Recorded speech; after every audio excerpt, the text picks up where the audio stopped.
Ahora, eso, daros las gracias a todos por la asistencia, muchas gracias por venir. Nosotros somos MS Coders, somos una comunidad tecnológica que, aunque la hacemos vinculados a Microsoft, no solamente somos Microsoft, de hecho, esta charla es más teórica y no tiene tanto que ver con tecnología Microsoft. También hemos tenido de otras tecnologías y al final es vuestra comunidad. Si queréis proponer alguna charla, algún tema, por ejemplo, Iñaki presentó una charla que hace falta ahora encajarla en fecha, pero cuando Iñaki quiera, pues nos la contará. Entonces, si os interesa algún tema y o queréis proponer algún tema vosotros o alguna charla, pues encantado de recibirlo. Os dejo con Javier, que es el ponente de hoy, y Javi, felicita por... Oye, un verdadero placer estar con vosotros aquí. Yo voy a hablar de arquitectura en general, porque creo que a Microsoft también le toca colocarnos buena arquitectura. No, yo tengo un buen concepto de Microsoft. Yo creo que las mejores arquitecturas del mercado las hacen los arquitectos de Microsoft, también los arquitectos del lenguaje. Quería hablar hoy de diseño de servicios, ¿vale? De servicios en backend. De aquí es backender, quien hace servicios en back, ¿vale? ¿Quién hace servicios en front? ¿Quién hace trabajo en front? Lo que vengo sobre todo es hacer un shaping mental de cómo estamos trabajando, de cómo en la comunidad, convencionalmente, en la comunidad no me refiero de técnicos, ¿no? Estamos trabajando con estas cosas. ¿Quién opina que el diseño de servicios tiene un nivel aceptable de madurez? ¿Quién cree que las cosas no se pueden mejorar, que más o menos se ha alcanzado un nivel de seniority en el proceso y que, bueno, pues cuando te dicen tienes que hacer la API de unos servicios, pues más o menos está todo tiro hecho, digamos, toda la literatura ya dice cómo hay que proceder. ¿Creéis que es así, que no hay problemas en ese sentido? ¿Alguna opinión al respecto? ¿No sabe, no contesta?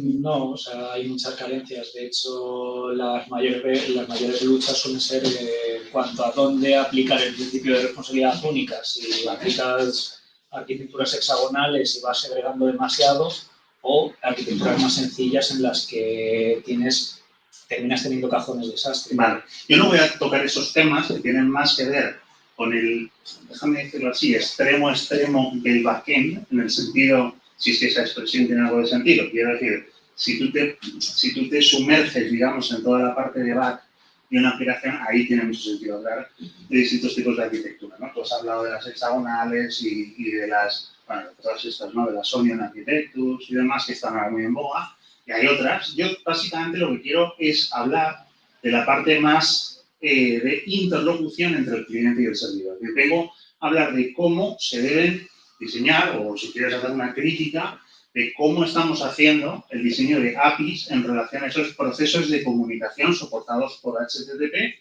entre el cliente y el servidor. Y entonces arrojar un poco de luces y sombras en relación a cómo se están haciendo las cosas para ver si se pueden hacer mejor o si esto sigue mejorando. Bueno, empecemos por el principio.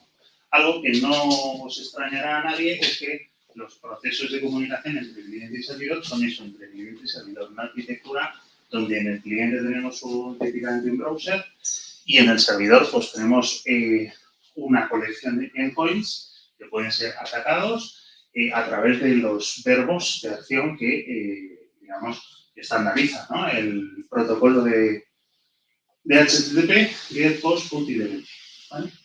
A todo esto generalmente se lo suele llamar REST, ¿vale?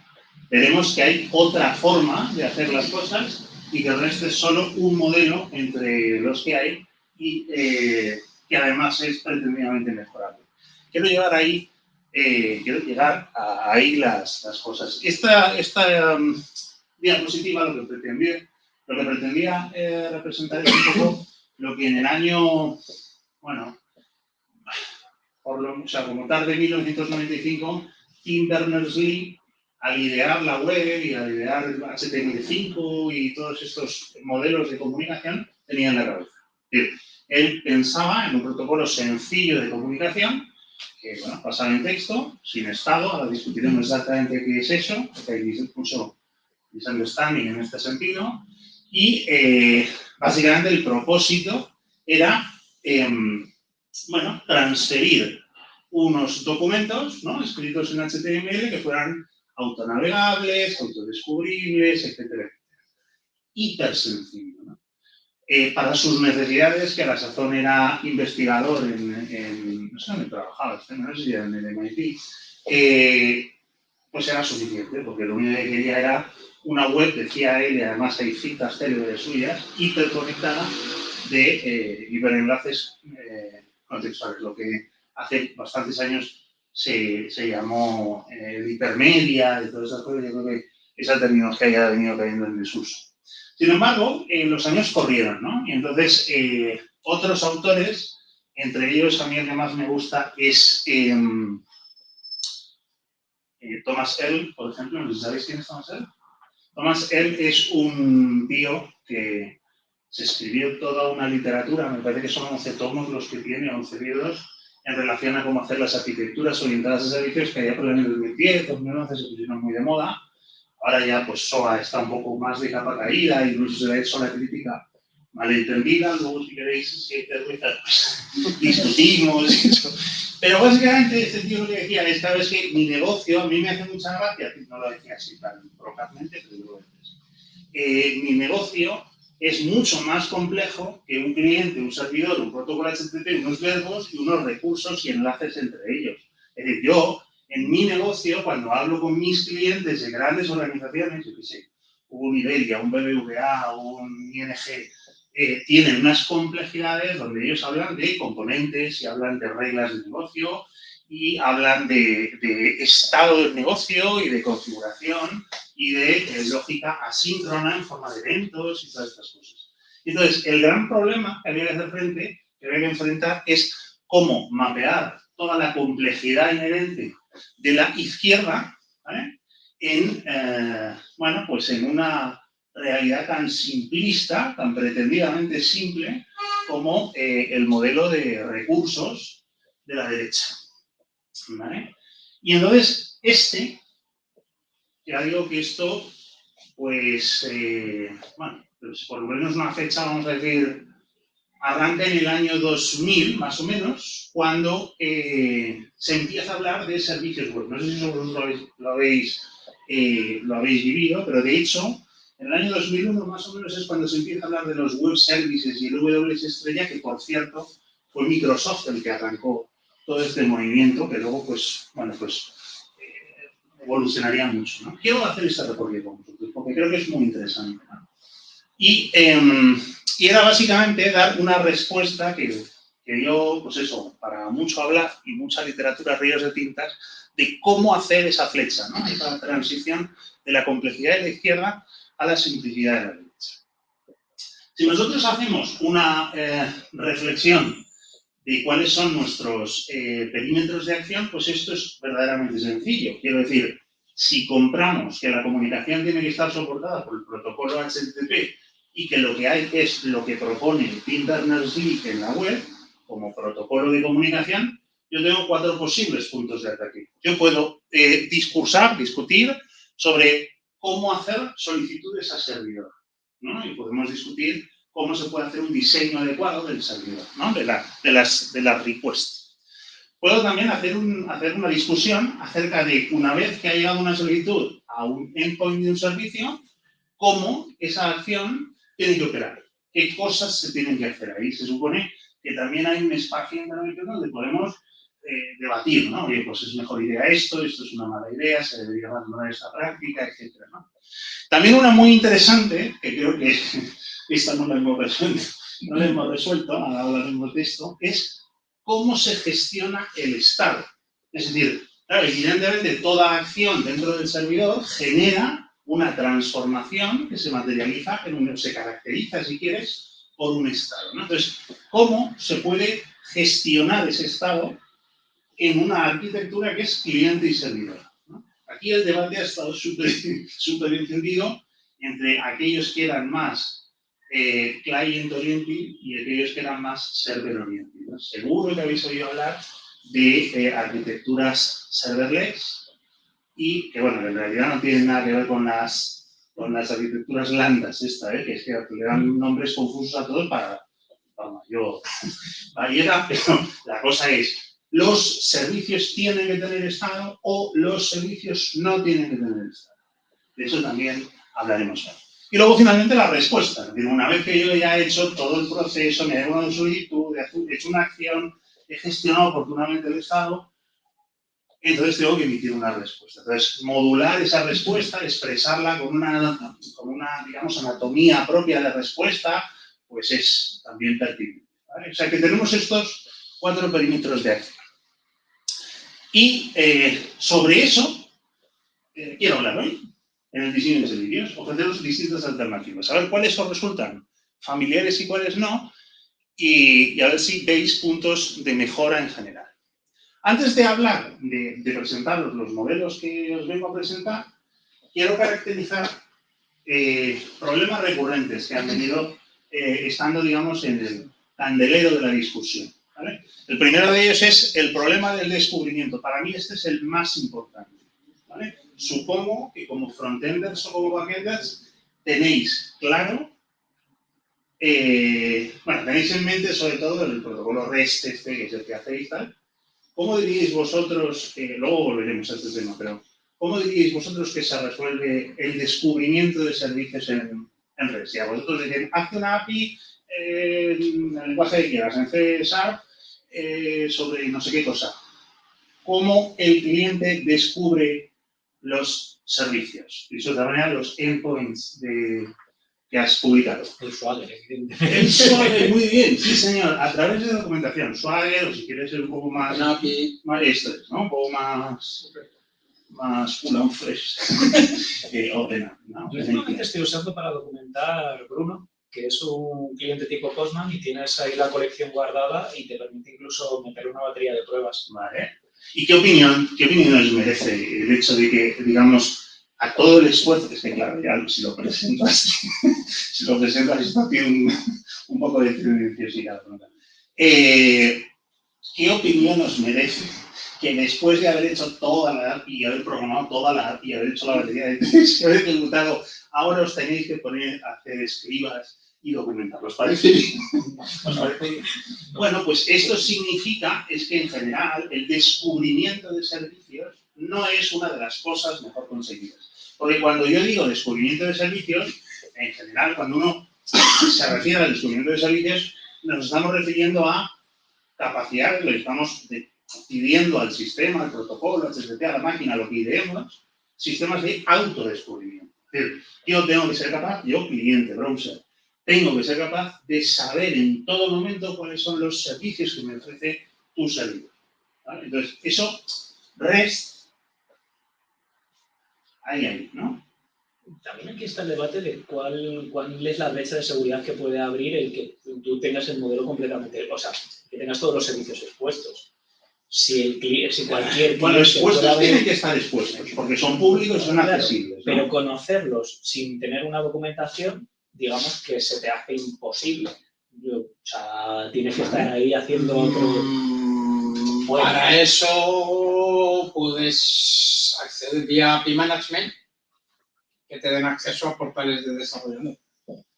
Sabes que tienes que loguearte y tal, y ahí tienes ahí toda la documentación, etcétera. O sea, hay dos comentarios que hacer. Es uno, basar la seguridad en el desconocimiento de es bajo, ¿no? Está muy bien traído, porque además me ayuda, también lo que has dicho tú, me ayuda mucho a traerlo al discurso, que es que se demuestra que REST no es suficientemente maduro en este punto, en tanto que enseguida vienen los API Gateways. API Gateway, API Management, ahí llegan todos proveedores por delante, ¿sabes? Así la mano, ¿no? Y entonces a la filita. Bueno, entonces es evidente que es un espacio de intervención, ¿no? Es un espacio de discusión. El siguiente tiene que ver con la gestión de estado, ¿vale? ¿Qué es la gestión de estado? Esto es un misleading muy generalizado.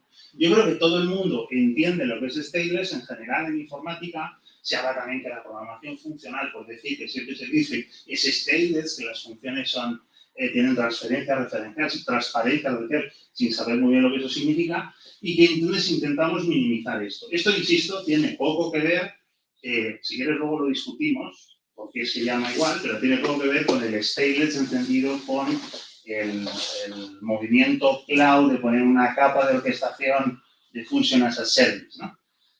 Eso también es stateless, pero no tiene que ver con esto. Entonces, ¿qué significa no hacer estado? Evidentemente, si yo, por ejemplo, hago una calculadora en la nube, ¿no? Bueno, no sé cómo lo podría diseñar, pero a lo mejor con 4 endpoints, suma, resta, producto y división, al que le pasas pues una URI template, a lo mejor los operandos, ejecutas y lo devuelve. Lo que se devuelve no tiene en sí mismo estado y entonces la máquina, digamos, no tiene que reconocer el estado desde el que el cliente está demandando una solicitud. Entonces, si yo te digo suma 3 y 2, me da igual que lo pidas tú con tu browser que lo pidas tú con tu browser, ¿no? Entonces, este punto de dolor es un punto de dolor, es decir, respetamos siempre en el diseño, los desarrolladores, los arquitectos, los ingenieros, los constructores de producto, la idea de stateless, la idea de diseño de servicios sin estado. De hecho, a medida que, o sea, uno de los sectores que es más puñetero en este es el tema del marketing. Que obliga siempre a tener una presencia del usuario, una capa de customización muy alta y tener mucha información en el servicio de quién te está consultando. Vale, eso de que está muy bien traído. ¿Cómo es tu nombre? Dani. Eso está muy bien traído, pero habría que precisarlo un poco más en el sentido de no es malo trabajar con Estado. La cuestión es discutir dónde debe estar, digamos, resguardado el Estado. ¿Quién es el responsable de resguardar el Estado? Lo que dijo... se me ha ido de la cabeza, tío. El que inventó REST es Roy Field. Lo que dijo es el Estado no es que no deba existir, qué tontería. Los servicios son inherentemente con Estado porque por la propia naturaleza del negocio. Generalmente hablando, claro, excepto la tontería de la calculadora que he dicho. Pero el problema es que el responsable de almacenar, de persistir, de mantener, de acarrear en el proceso comunicativo cliente-servidor ese estado, siempre tiene que ser el cliente. Entonces, 1, 2, 3, respondo otra vez. Entro en Amazon... Pero el cliente o la base de datos, porque... Ahí voy. El cliente o el servidor. El cliente o el servidor, la base de datos estaría en el servidor. Entonces, déjame que te doy paso sencillo. Amazon, ¿vale? Tú entras en Amazon y haces, o lo que quieras, en Mercado, y haces el carrito de la compra. Y entonces una de naranjas, una de peras, 2 de ciruelas, ¿no? ¿Dónde reside, si queramos introspección, tu carrito de la compra? ¿En el servidor o en el cliente? En el servidor, ¿no? Sí. Vale, ¿y eso es correcto? Aquí estamos aquí en plan academicista. Las cookies. Aquí ¿Es correcto o incorrecto? depende. Muy bien, tú vas para bien. El dilema aquí es, aparte del depende, es si tú quieres explotar la información del carrito. Volvemos al tema del sector de marketing y de vender. Vale. Cuando tú quieres vender, si alguien tiene algo en el carrito, tú quieres presionarle para que le dé a comprar. Vale. En ese momento, tú solamente puedes generar ese mailing si tienes conocimiento del estado del carrito. Vale. Sin embargo, si tú lo tuvieras en cliente, tú no podrías saber si qué tiene esa persona y si tiene algo. Y entonces no podrías liderar esas acciones. Igual en el caso de Amazon, tú lo compras por la aplicación del móvil y dices, luego lo cojo. Te metes en el portátil y finalizas la compra desde el portátil. Por lo tanto, el estado no puede estar en teléfono terminal. Vale. Tiene que estar en servidor. En cambio, hay otra paradoja y es las aplicaciones móviles. La mayoría de aplicaciones móviles se quiere que tengan un comportamiento offline en muchas situaciones porque puede ocurrir situaciones de poca cobertura como el lunes negro reciente. En esos casos sí que lo más correcto es tener un estado en cliente que tú lo único que haces es explotar la información del servidor o en ciertas ocasiones. Claro, es que os estáis dando la charla a vosotros mismos maravillosos. y luego yo cobro. Perdón. Y no. Y bueno, entonces, es perfecto esto que habéis dicho. Porque, digamos, lo que está muy mal explicado en la pregunta esta de el Estado tiene que estar en el cliente o en el servidor, no en el cliente, no en el servidor. Depende de que llamemos Estado, y es lo que perfectamente habéis caracterizado. Y es que una misma información, según perspectivas, puede considerarse información de negocio o información del proceso de comunicación. ¿Vale? Y eso lo habéis dicho, no con estas palabras, no lo habéis dicho así, pero lo habéis dicho, pero en realidad habéis dicho eso. Es decir, oye, si yo quiero hacer actividades de marketing, de seguimiento, de tracking de usuario, no sé qué, eso lo necesito tener a carrera del cliente. Oye, decía hacer, si yo necesito una comunicación multi-device, pues entonces lo que necesito es acarrear esto, centralizar esto en el servidor. Oye, si yo quiero hacer analítica de cómo son los carritos de la compra, de cuánto es el tiempo medio que tardan en hacer el purchasing, entonces necesito tener todo esto para hacer dashboarding, etc. Bueno, entonces estaríamos hablando de una decisión de negocio o de arquitectura barra negocio, de que eso, carrito de la compra, es una data, una información que por decisión es lógica de negocio, si quieres, estado del negocio. Ahora, otra cosa distinta es el proceso de comunicación que tiene inherentemente un acarreo de estado durante el transcurso de una sesión de trabajo. Claro, el concepto de sesión de trabajo es una entelequia, es una conceptualización inventada, porque Tim Berners-Lee o bueno, los ideólogos del HTTP dijeron que este protocolo no tenía la idea de estado, equivalentemente diciendo, no hay sesión. No hago como en FTP un login y un logout que abre una ventana de trabajo, sino que las requests son completamente, no solamente anónimas, sino completamente independientes. Entonces, bueno, ya han surgido, luego si queréis hablamos de las cookies y todo el mundo del marketing, ya te digo que eso daría para otra charla muy interesante. Pero lo más interesante de esto es que hay un subconjunto que vosotros decidiréis como arquitectos de negocio, un subconjunto de información de estado que es de protocolo, que es de comunicación, que lo que pretende es vehicular el éxito acumulado, acarreado de una comunicación dialógica. Es decir, pretende construir un diálogo con memoria, ¿no? Con una dimensión temporal de memoria a lo largo del tiempo, y cuando esa sesión de dialógica, digamos, entre cliente y servidor termine, debe desaparecer. Entonces, otra vez os vuelvo a preguntar. Para ese caso, que ya hemos refinado mucho la pregunta, de información de estado en el proceso de comunicación y solo en el proceso de comunicación, ¿quién debe acarrear? ¿Quién debe acarrear el estado? Tiene que ser un handshake, tiene que ser mutuo, tiene que estar distribuido. Bueno, aquí solo te dejo que son dos opciones. O servidor. No me he traído Muppets. O sea, esa es un poco la pregunta. Y diréis tú, porque esto ya conducía así, diréis, no, pues esto lo hemos hecho siempre, y no sé qué, y las cookies, cuando son de sesión y no son de marketing y tal.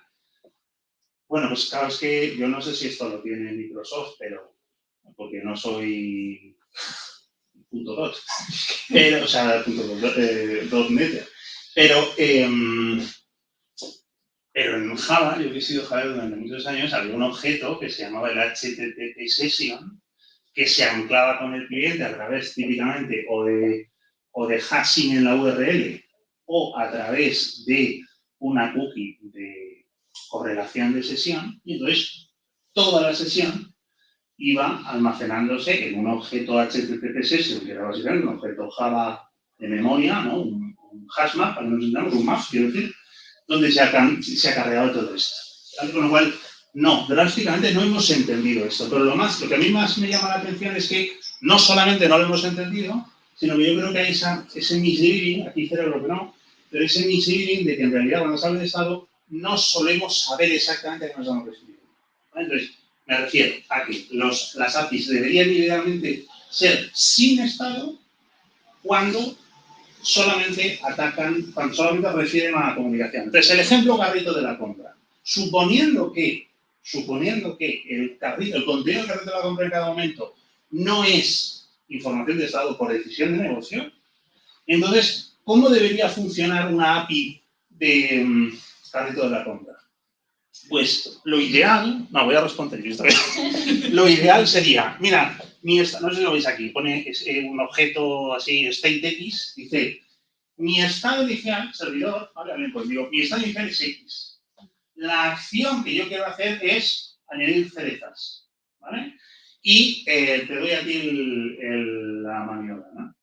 Entonces dice, vale, pues entonces si tenía X, transito a un estado Y, que puede ser, pues del payload añado las cerezas, ¿vale? Y de tipo optería, porque si esa operación de transitar de X a Y la hace el servidor así tan tonto, pues eso ya directamente lo hago JavaScript en mi cliente y un poquito más y no necesito servidor. Claro, hay que pensar que muchas de estas transacciones hay que por seguridad protegerlas o son más complicadas de la tontería del carrito de la compra que estoy pensando. Imaginaros, por ejemplo, que yo codificara y encriptara el estado como un base 64. Entonces yo te doy un base 64 al servidor y digo, acción, 1 kilo de naranjas. Y este hash es un base 64 con mi carrito de la compra. ¿Por qué lo hago encripto y no sé qué? Pues hombre, porque tienes no solamente datos sensibles, sino que además pues es el precio de las frutas en cada momento. Entonces yo se lo entrego al servidor y el servidor tiene la habilidad exclusiva, para volver otra vez a reconciliarnos con el modelo cliente-servidor, de abrir el estado X, que ya no es legible, sino que es un base 64, generar nueva data, comprimirlo, o sea, comprimirlo, ¿cómo se dice? Encriptarlo de vuelta y generar un hash del estado Y. Entonces, ahora, ¿quién acarrea, quién memoriza de request a request el estado? Estado X, estado Y, estado Z. ¿El cliente o el servidor? El cliente. El cliente, sí, señor. Esto es lo correcto. Bien. Esto es lo que dice, o sea, nos puede gustar más o menos, esto es lo que dice la teoría, digamos, del problema de estado. El tercer problema es el estado de composición.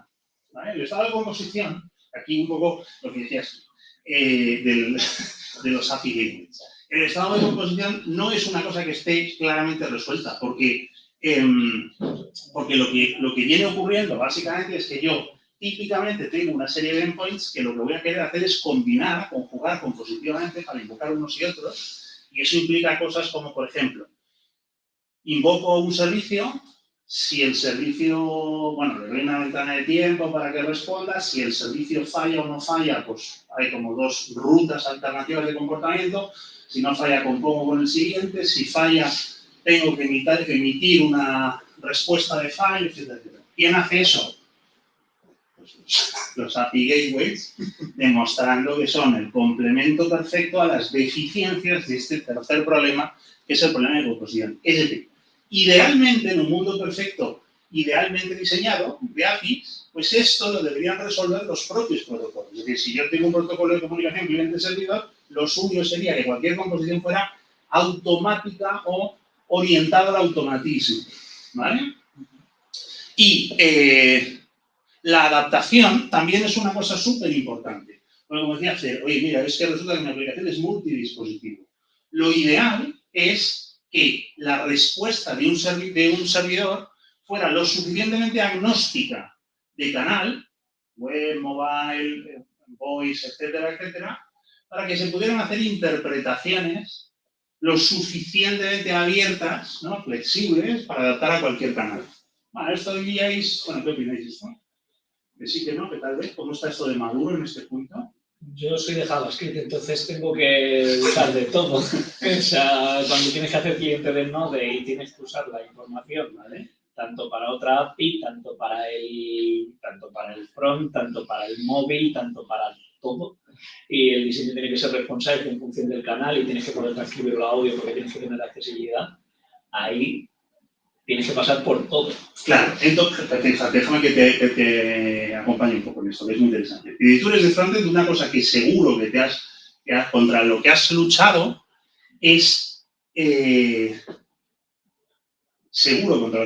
con procesos compositivos. Un gran porcentaje del trabajo que haces día a día es componer llamadas de servicios para generar un nuevo JSON, un nuevo payload, o si quieres luego lo traduces a a HTML para renderizarlo compositivamente, arquitecturas de islotes en frontend, lo que sea.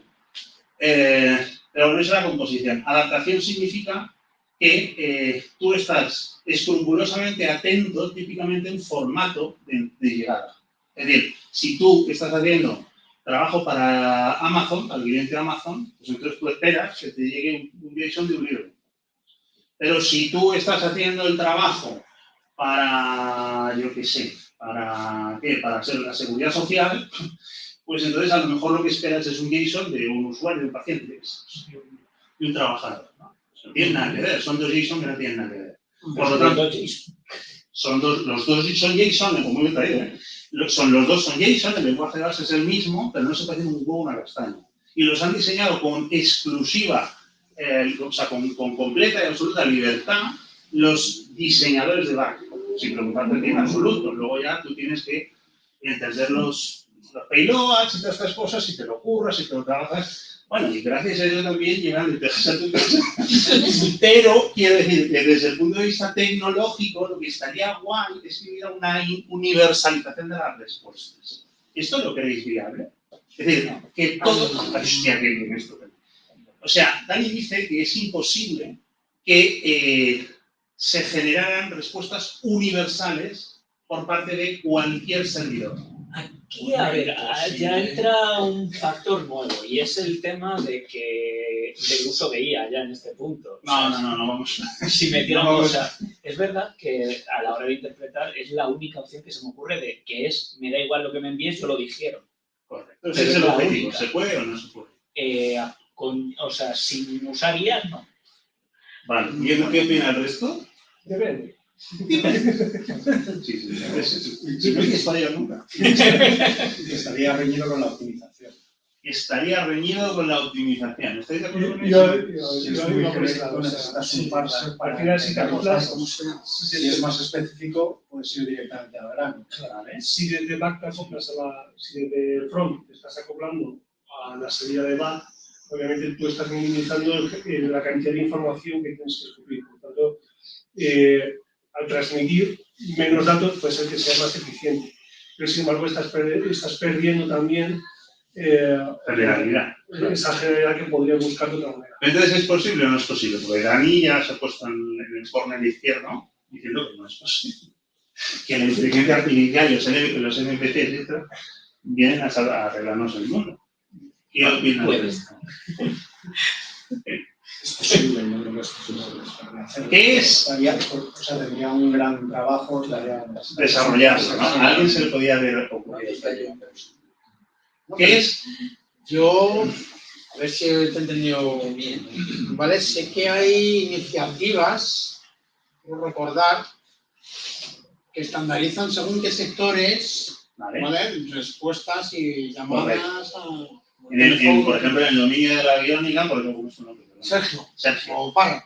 Vale, pues Parra. En el dominio de la aviónica, por ejemplo, pues efectivamente hay como estándares de XML típicamente, por la cuestión histórica, que caracterizan lo que es un avión, lo que son los procesos de flete y demás, ¿no? Pero no voy por ahí. ¿Qué es HTML? Un lenguaje de marcas. Un lenguaje de marcas. Cualquier browser conectado a cualquier servidor del mundo que responda a HTML, ¿sabe universalmente renderizar aquello? No todas las etiquetas están... Lo que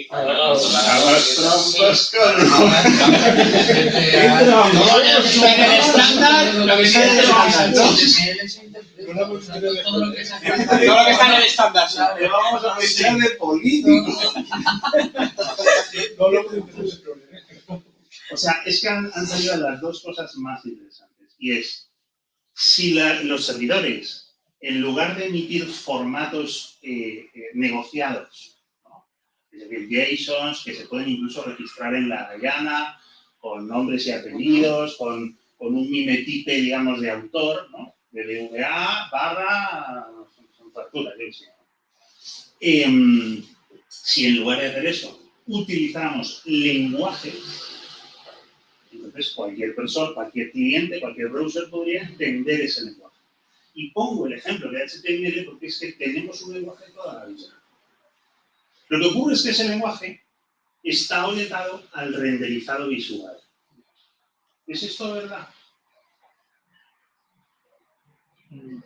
Habría que preguntarle a Tim Berners-Lee, porque Tim Berners-Lee, cuando hablaba de Anchor, o sea, la etiqueta o parágrafo, no sé cuántos, en realidad, en lo que estaba pensando es en el etiquetado semántico, que nuevamente nadie entiende. Porque cuando hablamos de HTML debería ser etiquetado semántico. Todo el mundo se lo lleva al SEO. No, es que hay que poner un anchor, pero hay que poner el alt y el área y el sub. ¿No? No. Lo que quiere decir Tim Berners-Lee cuando dice que su lenguaje HTML en realidad era semántico, quería decir que el propósito era crear un lenguaje que articulara, que soportara este diálogo y en aras a la universalidad de comunicación. Oye, cualquier cliente, cualquier browser será capaz de interpretar la semántica que hay allí, porque yo he dado un etiquetado con metadata semántica, de tal manera que yo voy a decir lo que es un enlace, un hiperenlace navegable con el Anchor, o lo que es un... ¿Qué más? Pues eso, lo que es un párrafo con el párrafo, o con lo que, ¿no? Entonces, se puede decir que el lenguaje de Tim Berners-Lee en realidad lo que tiene es un montón de palancas de exposición, pero también palancas interactivas. Es decir, el botón, el formulario, el Anchor, en realidad son palancas interactivas que un browser universalmente puede renderizar sin tener ni idea de lo que está renderizando. Cuando un browser pinta un formulario, en realidad lo que está haciendo es articular una palanca interactiva de rellenado de datos y de submitting, pero no sabe si aquello tiene que ver con la seguridad social o con BBVA o con ING, ¿no? Entonces, posible es, vamos a ver si somos capaces de resolver este problema. Y por último, el problema de la evolución. Y es, entonces, si le preguntas a cualquier idea, el problema de la evolución está claro, y es, hay versiones en el software, ¿no? La API 1.0, 2.0, 3.0, y es el debate sesudo que hay que seguir es, ¿debemos poner el 1.0, o sea, la marca de versión, en el subdominio? ¿O debemos ponerlo en el path de la URL? ¿O debemos ponerlo en las cabeceras? ¿No? Entonces, se han hecho sempiternos debates y en realidad no tiene nada que ver con eso. Porque si os dais cuenta, si alcanzamos la universalidad dirigida por el lenguaje, con una comunicación universal entre cliente y servidor, que por cierto no lo he dicho, he utilizado el ejemplo de HTML solo como ejemplo de que posible es, pero se ha desvirtuado pragmáticamente su uso en pro de un renderizado, ¿no? Y los browsers hoy en día lo que hacen es pintar, cuando en realidad deberían interpretar, ¿no? En el sentido más amplio. Entonces, la pregunta aquí es, ¿nos podemos liberar del concepto de versión? De marca de versión y compatibilidad de versión y compatibilidad ascendente y 3 años contra la API, pero luego la degradamos y la compatibilidad ascendente y todas estas cosas. Yo creo que no por el tipado. ¿Por el tipado de qué? O sea, si al final el tema del versionado entre una API y de una comunicación, o sea, en el diálogo, ¿vale? Tú estás esperando ciertas respuestas, ¿no? O sea, si yo te pregunto churros, ¿vale? Pero es que en la siguiente versión te estoy preguntando sobre desayunos, tú no vas a tener la capacidad de responderme si no estás actualizado a esta versión de diálogo, que es diferente. Vale, correcto. Pero por eso que la compatibilidad. Sí, pero ¿dónde las metes? Porque si yo te pregunto sobre desayunos y tú solamente sabes de churros, tú ya no puedes seguir la conversación conmigo porque se ha quedado ahí. Hay un error de comunicación. O sea, si hacemos, por cierto, que esto es evidentemente el terreno de la hipótesis, pero si hacemos por cierto, que en nuestra no ideación de los protocolos de comunicación cliente y servidor, el cliente es capaz de entender universalmente a cualquier servidor, pues cualquier cambio en el servidor sería factiblemente absorbible en tiempo real de forma dinámica por el cliente. Ahora te lo voy a despejar, pero para eso tendrás que descubrir y ahí está justo los servicios. También está muy vinculado con los servicios, sí señor. Es decir, los servicios tienen que ser autodescubribles. Claro. Ya es que ya habéis jodido toda la charla. Porque esto se dibuja como los principios de diseño que vengo a presentar en la siguiente sección. Es decir, nuestro leitmotiv, lo consigamos o no, es el diseño de servicios digitales, debería todos estos talleres, de manera natural, no sé qué tal, permitir una comunicación universal. Es decir, todo cliente debería entender a todo servidor y todo el servidor, vale, debería emitir cosas que el cliente debería entender. ¿Eso qué significa? Que deberíamos forzar procesos de desacoplamiento en las fases de diseño entre cliente y servidor. A lo mejor esto nos va a comer, pero que idealmente, desde la perspectiva de academia, lo ideal sería que no fuera así. Creo que esto os va a ahorrar trabajo si seguís estos principios. Bueno, principio de... a ver, ¿qué estoy diciendo? A ver. Vale. 4 principios. El principio, o sea, que decir, el protocolo cliente-servidor, HTTP, etc., con request y response, se abriga en un marco de 4 principios. El principio de autonomía, el principio de interpretación, el de continuidad y el de extensión. Bueno, ¿quién ha entendido algo que levante la mano? Pero vamos a dar una vuelta. ¿Qué es el principio el principio de autonomía? El principio de autonomía indica que idealmente el diseño que deberíamos hacer tanto de toda request universalmente entregada a un servidor como de toda respuesta universalmente entregada desde un servidor a un cliente debería ser universalmente interpretable. Es decir, cualquier browser debería poder entender a cualquier server debería poder entender a cualquier browser. ¿Vale? Entonces, esta segunda parte, no sé si tengo, sí, bueno, no sé si tengo muy bien, no sé. Esta segunda parte de la respuesta ya hemos dicho que más o menos sí, porque con HTML algo se intentó hacer en el año 95, ¿no? Con el HTML de respuesta y cualquier browser lo interpretaba. No digo que mi propuesta vaya por rescatar el HTML con un sentido semántico, pero lo que sí digo es factible parece ser, porque como ya lo hemos vivido, y ahora, en la request también sería posible un proceso de interpretabilidad universal, y antes de que respondáis, ¿hasta qué punto hemos llegado en ese camino?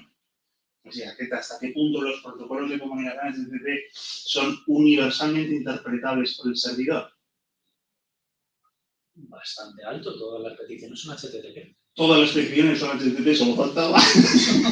Quiero decir que científicas. Sí, correcto. Todas las protocolos se utilizan el mismo, ¿no? Los mismos puertos. Pero no solamente eso, es decir, hay 4 verbos que son canónicamente universales, que son get, post, put y delete.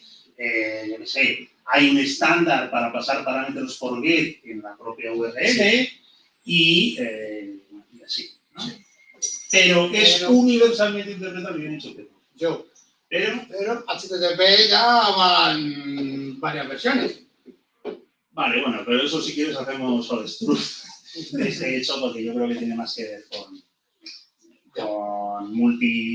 bueno, pues yo que sé, las últimas, la 1.1 con respecto a la 1.0 tiene que ver con rendimiento y la 2... Pero más a nivel interno, ¿no? Más a nivel de abajo, más abajo. Sí, porque abrir varias conexiones permanentes, vale, y tal, ¿vale?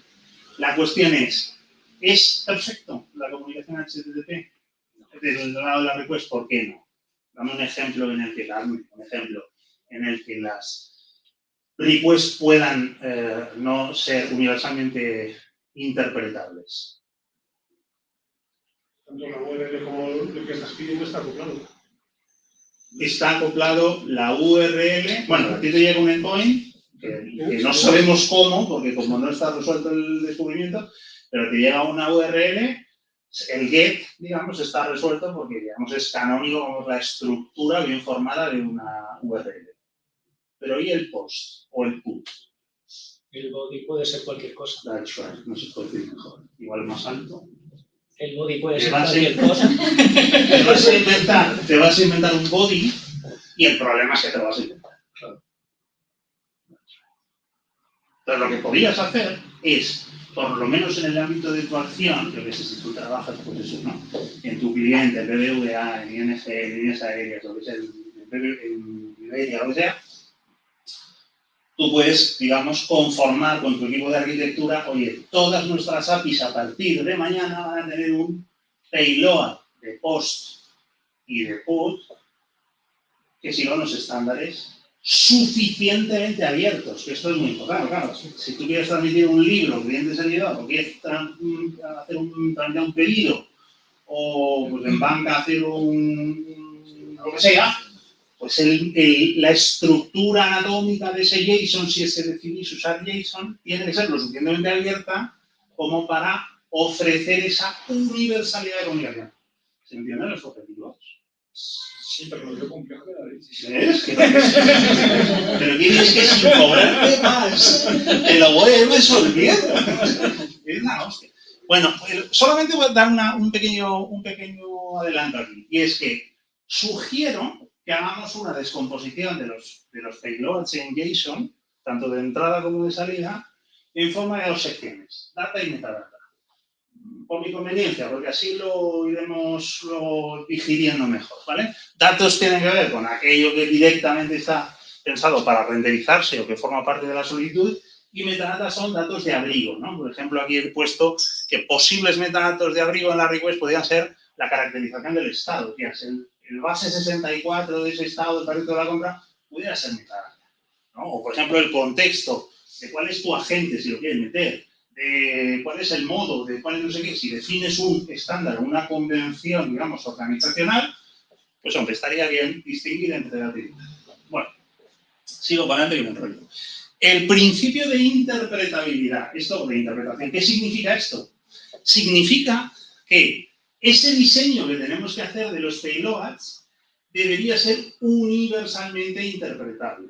Entonces aquí es otra vez pensar, o sea, separarse de los árboles del problema para ver el bosque y hacer un diseño universal. Que nosotros, seguramente, en nuestra torre de cristal, que nos encanta meternos a los arquitectos, empezamos a pensar y mira, pues para mí, el metadata, por ejemplo, pues estará caracterizado, como decía, por un base 64 y la clave se llamará por criterio siempre state. Eso es universal. Y no, es que la clave state se llama state. Bueno, ya, pero que todas las requests van a tener la misma clave con esa semántica. A esto es a lo que se le llama, por cierto, string mágico. Que voy a convenir que todo que es, digamos, la clave dentro de JSON llamada state siempre va a tener una semántica y por tanto es una especie de clave reservada. No lo estoy proponiendo de forma universal, lo estoy poniendo ejemplos pedagógicos de cómo podría ir vuestra línea de pensamiento en el argumento de construir esa convención universal, ¿no? Para la comunicación universalmente interpretable. Y en el lado, por ejemplo, del servidor, la respuesta, por ejemplo, podría distinguir, o esto es adelantar demasiados, o sea, considerar un spoiler, pero podríamos distinguir entre entidades y colecciones. Es decir, en lugar de hacer un modelo que no sé qué, que el libro, que no sé qué, y que estuviera como demasiado acoplado a un modelo, pues yo podría entregar o un JSON que fuera de tipología anatómica entity, y que por tanto tuviera, no sé muy bien qué anatomía pueda ser, pero representara cualquier entidad del universo mundo. Pensar si queréis en UML, es decir, cuáles son los slots característicos de una entidad, el nombre, las propiedades, los enlaces a otras entidades, todo eso se puede buscar una representación en JSON, en YAML, en XML o como sea, de ese concepto muy en abstracto. Porque si es así, vale.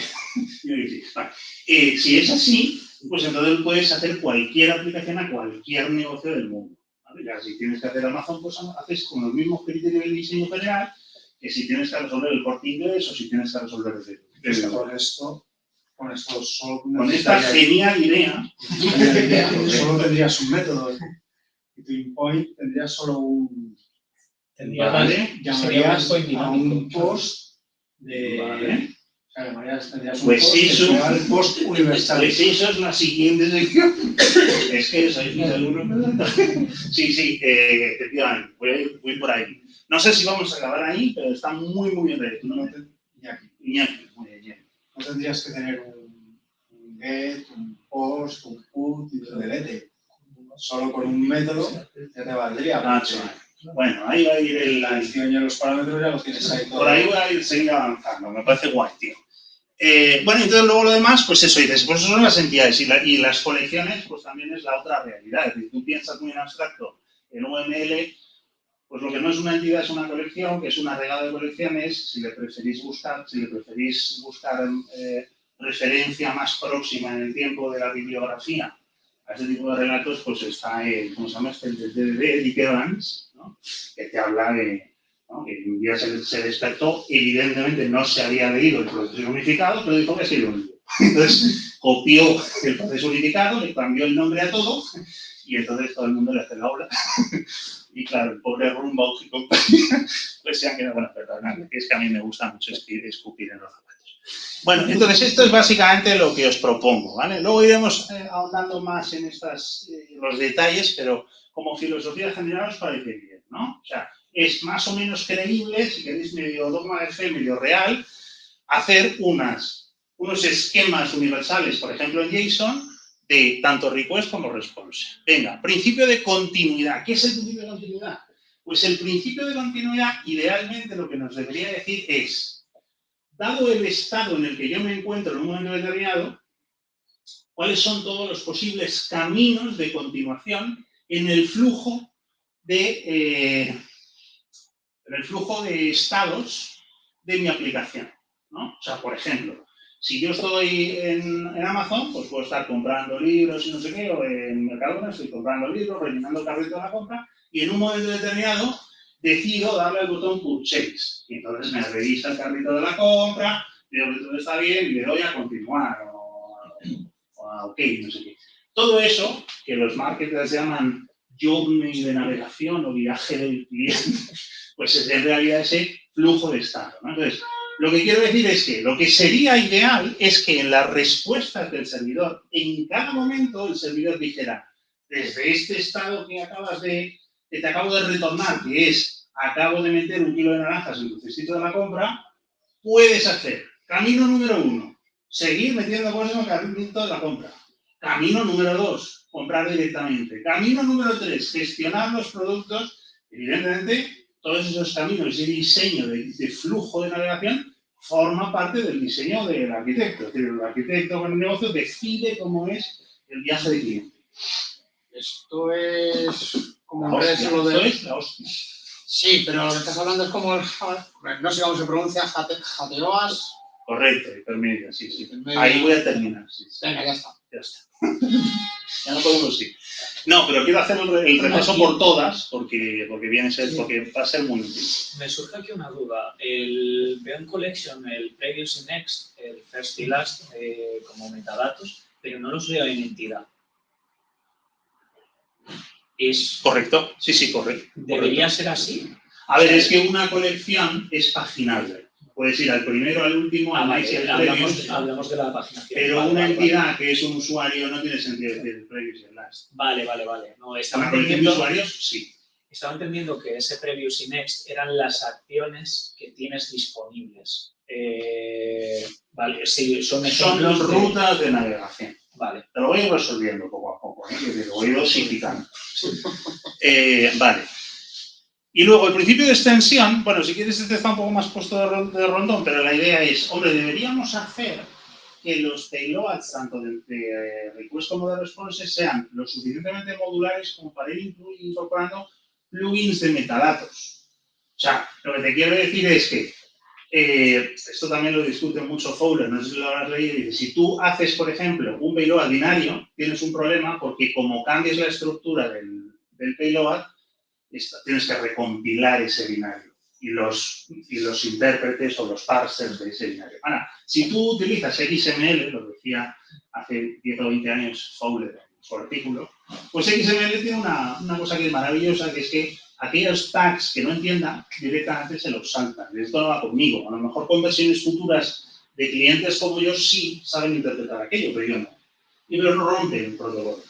Entonces, esto tiene mucho que ver con el principio de extensión adaptativa. Yo puedo ir metiendo cosas en el protocolo que si un cliente no las entiende, las ignora, pero no rompe la continuación. O sea, digamos, el uso digital, ¿no? Entonces, yéndonos al espacio de la solución, hay 4 posibles modelos, acercándonos a lo que tenía aquí, 4 posibles modelos de APIs que se pueden diseñar, ¿vale? Y que yo he nombrado como, lo digo porque esto no lo vais a encontrar en este nombre, modelos dirigidos por proceso, dirigidos por modelo, dirigidos por contrato y dirigidos por el diálogo, ¿vale? Cuanto más abajo en esta especie de iceberg, en esta pila, cuanto más abajo en esta iceberg, pues hay mayor acoplamiento, ¿vale? Las soluciones son como más raquíticas. Cuanto más arriba, pues hay más nivel de abstracción y por tanto es la cosa más rica y más flexible, ¿vale? Esto Richardson pues lo caracteriza y habla del modelo de madurez de 4 niveles y no sé cuántos, cita al hipermedio y no sé cuántos, pero a mí me parece que eso es un error. ¿En qué sentido? Creo que para el martillo, al revés, para los clavos se inventó el martillo y el destornillador para los tornillos. Fíjate que a mí no me gusta, aunque lo he respetado, hablar de niveles de madurez y poner todo eso aquí en una pila, porque prefiero decir que cada problema tiene idealmente su modelo de solución. Dicho esto, seguro que cuando vais a trabajar en una empresa, el equipo de arquitectos os dice modelo de contrato, que es el REST que conocéis todos de todas las. Entonces, lo que quiero es atravesar, quiero hacer una revisitación crítica de cómo se puede ir evolucionando desde lo raquíticamente, digamos, del bajo nivel digamos, más acoplado, hasta modelos, digamos, más refinados, ¿vale? Entonces, bueno, vamos a empezar por el primero. La caracterización que a mí me gusta hacer de estos 4 modelos es en 3 ejes dimensionales, que es, bueno, lo veis ahí, ¿vale? El mensaje, los recursos y el contrato. Estáis conmigo en que, con independencia de cómo implementemos el scripting, el Action Script, digo como quieras, que implementa la lógica de negocio del endpoint, ¿no? Pues toda API REST es, por un lado, un conjunto de endpoints, que se llaman recursos en la narrativa de Tim Berners-Lee, del año 95. Por otro lado, un payload, que decíamos, que hoy en día es JSON, en el pasado fue XML, etcétera, pero es un mensaje que utiliza un lenguaje de base típicamente JSON, donde hay cosas, ¿vale? Y luego hay un contrato, ¿vale? Y el contrato tiene que ver con las posibles intervenciones que sobre un endpoint podemos hacer enviando un mensaje, ¿vale? Entonces, este espacio tridimensional, nos permite caracterizar cada uno de los 4 modelos, ¿vale? Entonces, el primero de ellos, que es el modelo de dirigidos por proceso, propone que ideemos un modelo de mensaje donde se identifique la acción, todos los datos y el estado. Que haya un único recurso para toda la organización. O sea, server barra, ¿vale? Y que haya un único verbo de ataque, que antes tenía aquí, que es post, por ejemplo. Vamos a poner otro, pero bueno, como nos hace falta payload, pues no puede ser post, ¿vale? Este es el primer modelo. ¿Creéis que esto es una aberración absoluta, que no se le hubiera ocurrido a nadie en el mundo hacer una cosa tan paleolítica? ¿Cómo has visto? ¿Dónde lo has visto? WCF. En ME había una cosa parecida. Bueno,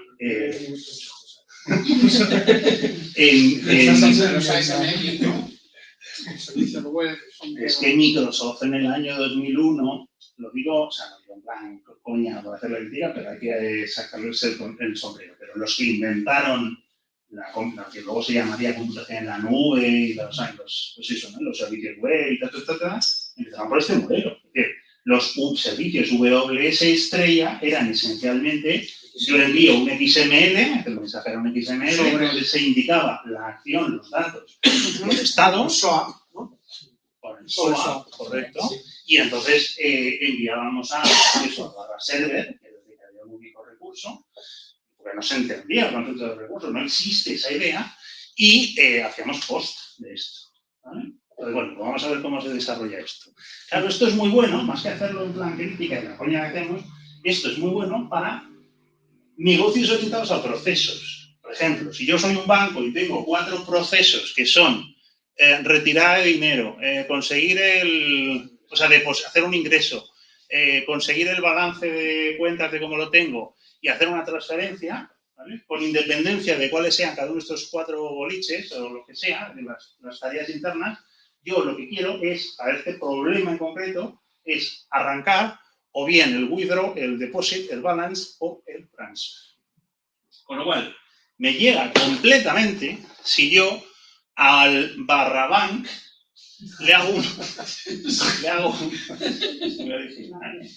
un post con un payload que he puesto en JSON, que es action withdraw. Bueno, me he comido las comillas que me dan mucha rabia porque No pasa nada. ruidos, entiendo. Action withdraw y las comas también. Es tu versión de texto. Es mi versión. Exacto, no estamos aquí. ¿no? Exacto. Y luego en el data, pues el account y el amount, ¿vale? Account y amount es una cosa que se claro, para no confundir con la narrativa generalista de ambición de la que acabo de salir. Quiero decir, esto es un esquema que yo he inventado para el banco.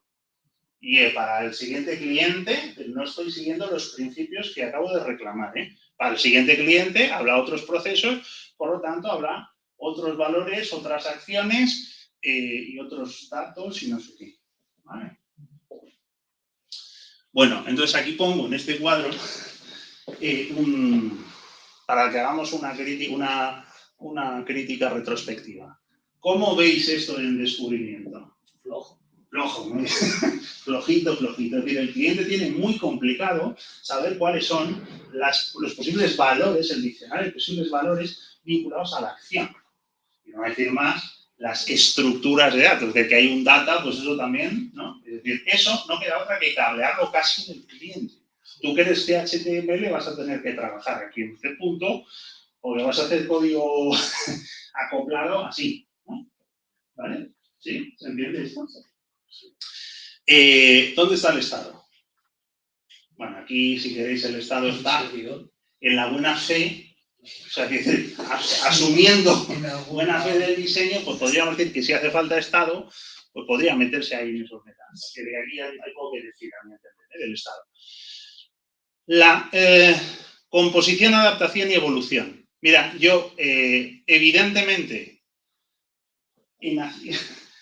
siendo muy complicado hacer el descubrimiento, es muy difícil hacer automatismos de composición y que esto se pueda adaptar, pues también es complicado porque, hombre, tú puedes meterle más cosas a este payload y si el cliente no te lo entiende, bueno, el cliente o el servidor no lo entiende, pues lo va a ignorar, sí, pero en el fondo, si se nos cae el descubrimiento, se nos cae gran parte del pastel, ¿vale? Y en la evolución lo mismo, quiero decir, si el servidor y el cliente se van a entender en base a nombres concretos de acciones, pues evidentemente si cambia una acción o aparece una nueva acción, el cliente no la descubre, hay que hacer una nueva versión del front, ¿correcto?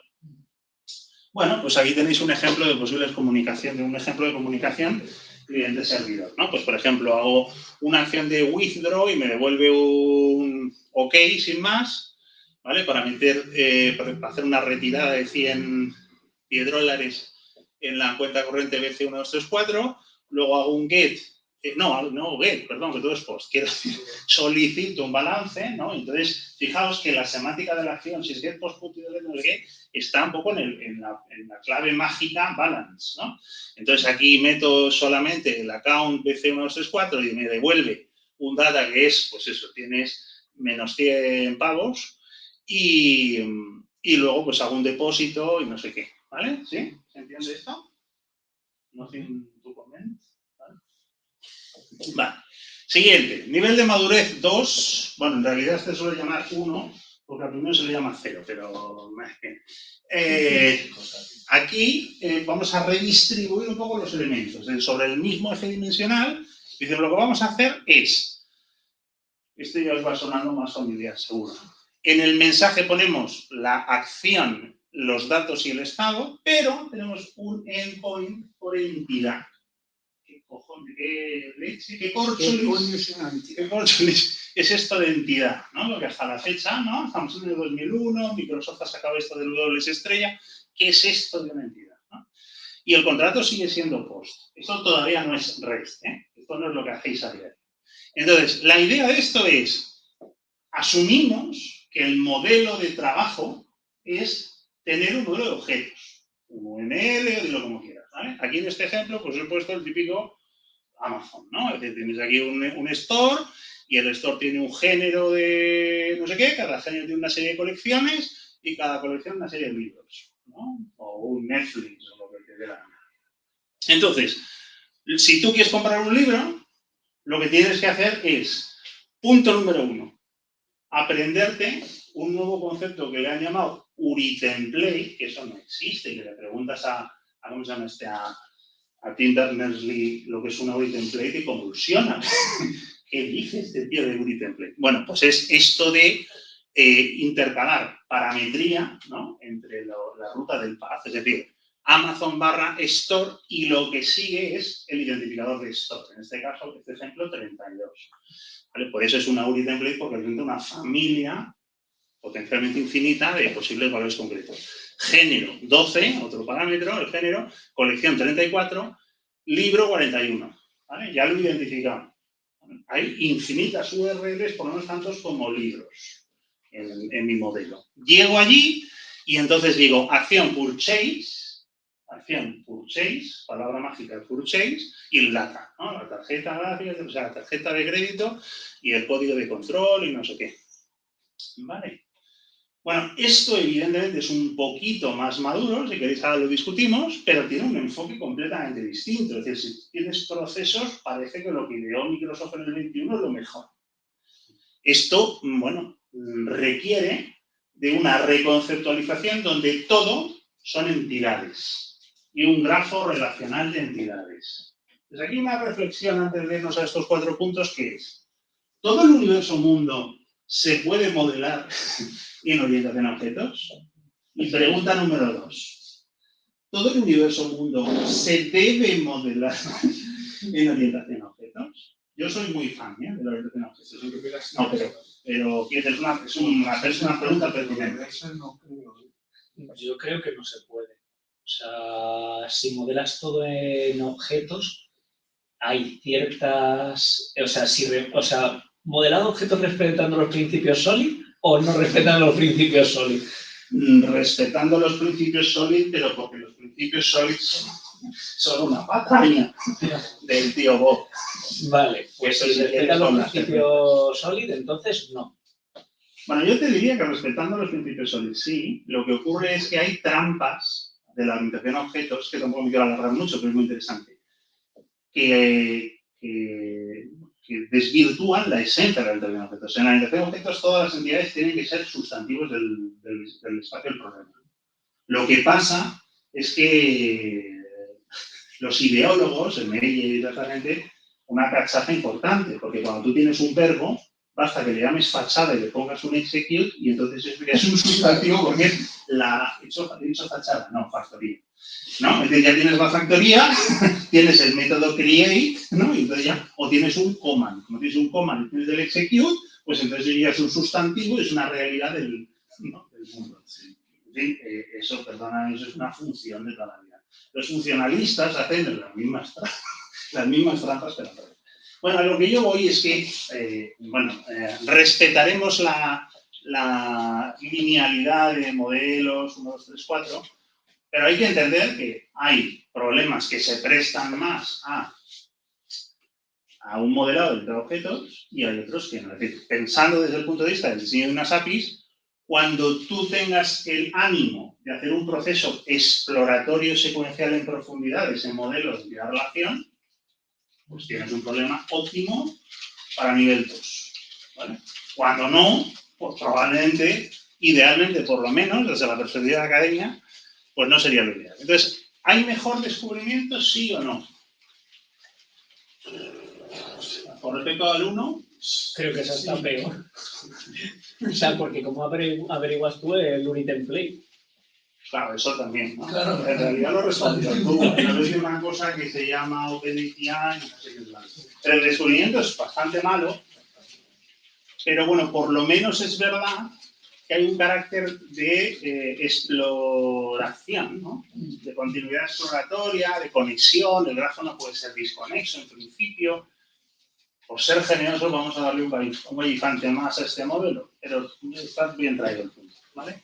Y luego, si yo quiero hacer el purchasing, pues lo que tengo que hacer es irme atravesando estas cuatro entidades llegando al libro, y para el libro en concreto, el verbo purchase, ¿vale? Bueno, voy a seguir pasando para adelante. Aquí tenéis el ejemplo, ¿no? Es decir, pues hacemos un purchase del libro, te dice que sí, entonces haces una segunda acción que es sobre el mismo libro, sobre la misma, no lo he puesto, pero bueno, esto lo he puesto aquí en el centro, ¿vale? El endpoint siempre es el mismo. El libro 41, primero hago purchase, luego hago score, que será el otro verbo, que es valorar, ¿no? Y luego hago un refund, que es un poco que me lo devuelva, porque no me ha gustado, ¿vale? Tercer modelo, el modelo de diseño dirigido por contrato. Este sí que sí, te suena como, ¿no? Como el día a día. Este es REST, ¿vale? En realidad, si le preguntamos a Royfield, te dirá que esto en realidad no es REST, porque él quería decir otra cosa, pero esto es lo que todos entendimos que él quería decir en su disertación de tesis doctoral. Entonces, básicamente, existe esto de que ya ha desaparecido, el mensaje ya solo están los datos y el estado. Hay 4 verbos, o sea, sigue habiendo, las entidades están distribuidas en endpoints, y ahora hay 4 verbos. No solamente post, sino hay get, post, put y delete. Con semánticas universales. No os estoy descubriendo América. Get es para recuperar, bueno, están vinculadas o mapeadas con el CRUD, ¿no? Para crear, pues utilizamos post, para recuperar utilizamos get, para actualizar utilizamos put, y delete para borrar. Bueno, pues este es el modelo. Entonces, ¿a dónde llegamos? A un modelo casi idéntico al anterior, en el sentido de que también es un modelo de identidad, es un modelo de identidad-relación, o un modelo de objetos, si quieres, pero ahora la diferencia es que en el payload, en el ataque, en la request, ya no hay un action. Ya no hay un action purchase. ¿Por qué? Porque alcanzando que no es exactamente el mismo problema. Este es el modelo del Meetup en Embertown. Meetup tiene una colección de grupos, ahí está en BSCodes, una sesión de trabajo como esta, que es un poco la mejor que habéis vivido. Y luego tiene ahí una cosa para hacer scoring, ¿no? La puntuación. Entonces yo llego al score, le hago aquí, entonces hago un post de un nuevo score, ¿no? Con el payload del usuario, el date y score 5 de 5, como no puede ser de otra manera. Y entonces, bueno, pues sale ahí y ya está, ¿no? Entonces, queda muy claro en este modelo cómo operar con él. Así que os pregunto. Los endpoints es otra vez con URI templates. ¿El descubrimiento ha mejorado? Pues estamos igual que antes. Estamos casi igual que antes. Hombre, aquí, por ser un poco generoso, te diría, con un contrato uniforme donde todos los endpoints tienen el mismo contrato, get, post, put y delete, y no hay verbos mágicos, tú sabes que al alcanzar un endpoint, otra cosa es que sepas cómo alcanzarlo, pero al alcanzar un endpoint sabes que solo puedes hacer 4 cosas. 4 cosas. Y además sabes que tiene una semántica vinculada clarísima. ¿Vale? Bueno, un poquito el descubrimiento sí que nos iba. Luego te crearon el patch, pero bueno, ya... Yo uso el patch. Ah, sí, correcto. Y han creado uno que es el query, no sé si lo conocéis. Pues query es como el get, pero la consulta es con payload. Es interesante. Bueno, es una cosa súper interesante esto, porque antes de avanzar, ¿cómo sería el problema anterior? Porque digáis, joder, si es que esto es lo mismo que el 2, el 2 y el 3, es que parece que los estás metiendo para que te llene el libro. ¿Este modelo creéis que es exactamente lo mismo, brocha gorda, que el modelo anterior o no? Es decir, el ejercicio de diseño, de arquitectura, hacer una API de nivel 2 y una API de nivel 3, o según la literatura 1 y 2. Aquí está más sencilla, hombre. Esta es más sencilla. ¿Por qué? Hombre, simplemente para recuperar un dato ya no tienes que generarte un body X, por ejemplo. O sea, en cuanto a la implementación del scripting es el mismo, porque si tienes que hacer un purchase, pues necesitas el transaction script que dice Fowler, y entonces en cuanto a esfuerzo de desarrollo es el mismo. Ahora, en cuanto a simplicidad del modelo, igual es un poco más simple desde el punto de vista del consumidor, pero desde el punto de vista del diseñador no sé si lo es tanto. Déjame que vuelva un segundo a esta. ¿Cómo sería esto en REST? O dicho de otra manera, ¿es esto REST directamente? No, ¿Por porque qué? aquí push trace es una acción. Sin embargo, si fuera REST, push trace sería algo que puseas, o sea, sería un post y estás creando un objeto push trace. Vale. O sea, esto no, pero vamos por partes, más vomitado todo muy rápido. Esto no es REST, dice Dani, ¿correcto? ¿Listo? Sigue siendo Dani. Dice Dani, esto no es REST porque tengo un problema al atacar purchase. O sea, si yo esto así por arte de magia lo quiero convertir en nivel 2, en REST, el REST de toda la vida, pues tengo un problema porque evidentemente llegando a book, pues como digo que haga purchase, ¿no? Barra purchase, sí señor.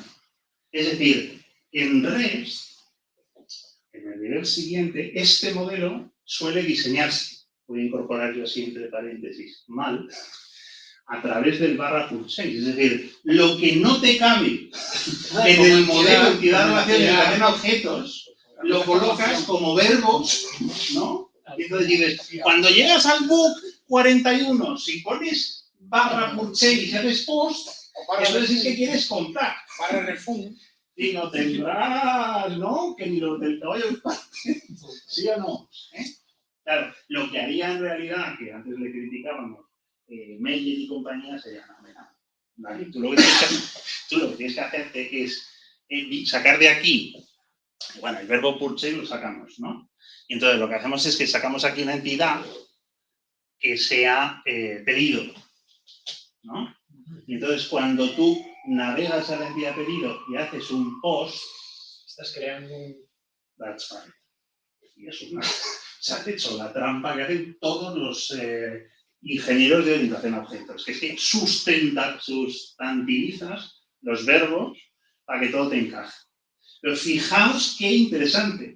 El modelo, bueno, que yo llamo 2, ¿no? El dirigido por modelo, ¿no? Es como más tolerante, o sea, es más coercitivo con respecto a la request, pero es más tolerante al modelado de servicios. ¿Sí se ve? ¿Correcto? Vale. Y sin embargo, nosotros estábamos en este otro modelo que tira de un contrato homogéneo. ¿Vale? Aquí nos hemos dormido todos, nos hemos dormido en la comunidad de tecnología porque parece que solamente sabemos hacer esto. Hay vida después del REST, hay vida después del REST. Sí, que se puede mejorar, ¿no? Vale. Hasta con gRPC también es más bien el 2. Porque además que es un... Bueno, pero gRPC, digamos, estaría al nivel de HTTP. Que yo estoy hablando de los protocolos convenidos que operan por encima del HTTP. gRPC lo que tienes un contrato entre cliente y servidor, ¿vale? Para hacer una transmisión binaria. O sea, binaria, sí. Binaria que sea con HTTP, vale. Eso es comunicación binaria. Eso estaría, igual me corriges, Esther, pero a mi entender, porque yo no los he trabajado nunca, estarían a nivel, no sé si 1 o 2 de mi modelo. Porque serían 1 o 2, ¿no? Sería un modelo y entonces le puedes atacar con verbos los que a ti se te ocurran y compilas en binario una serie de métodos que los atacas y casi haces un RPC. El RPC no, sí, es un RPC. Se parece mucho... Eso es Google RPC. O sea, claro, se parece mucho a... Yo digo que tendría yo dudas... WCF y tal, todo eso. Sí, pero lo que yo no sé es si subyace, por eso yo creo que sería más bien 1 que 2. Si subyace un modelo de entidad relacional o de objetos, pero yo creo que no. Yo creo que tú le puedes poner los métodos que te dé la gana y son más bien procesos. Pero bueno, si queréis, para las cervezas. Si es que va a haber.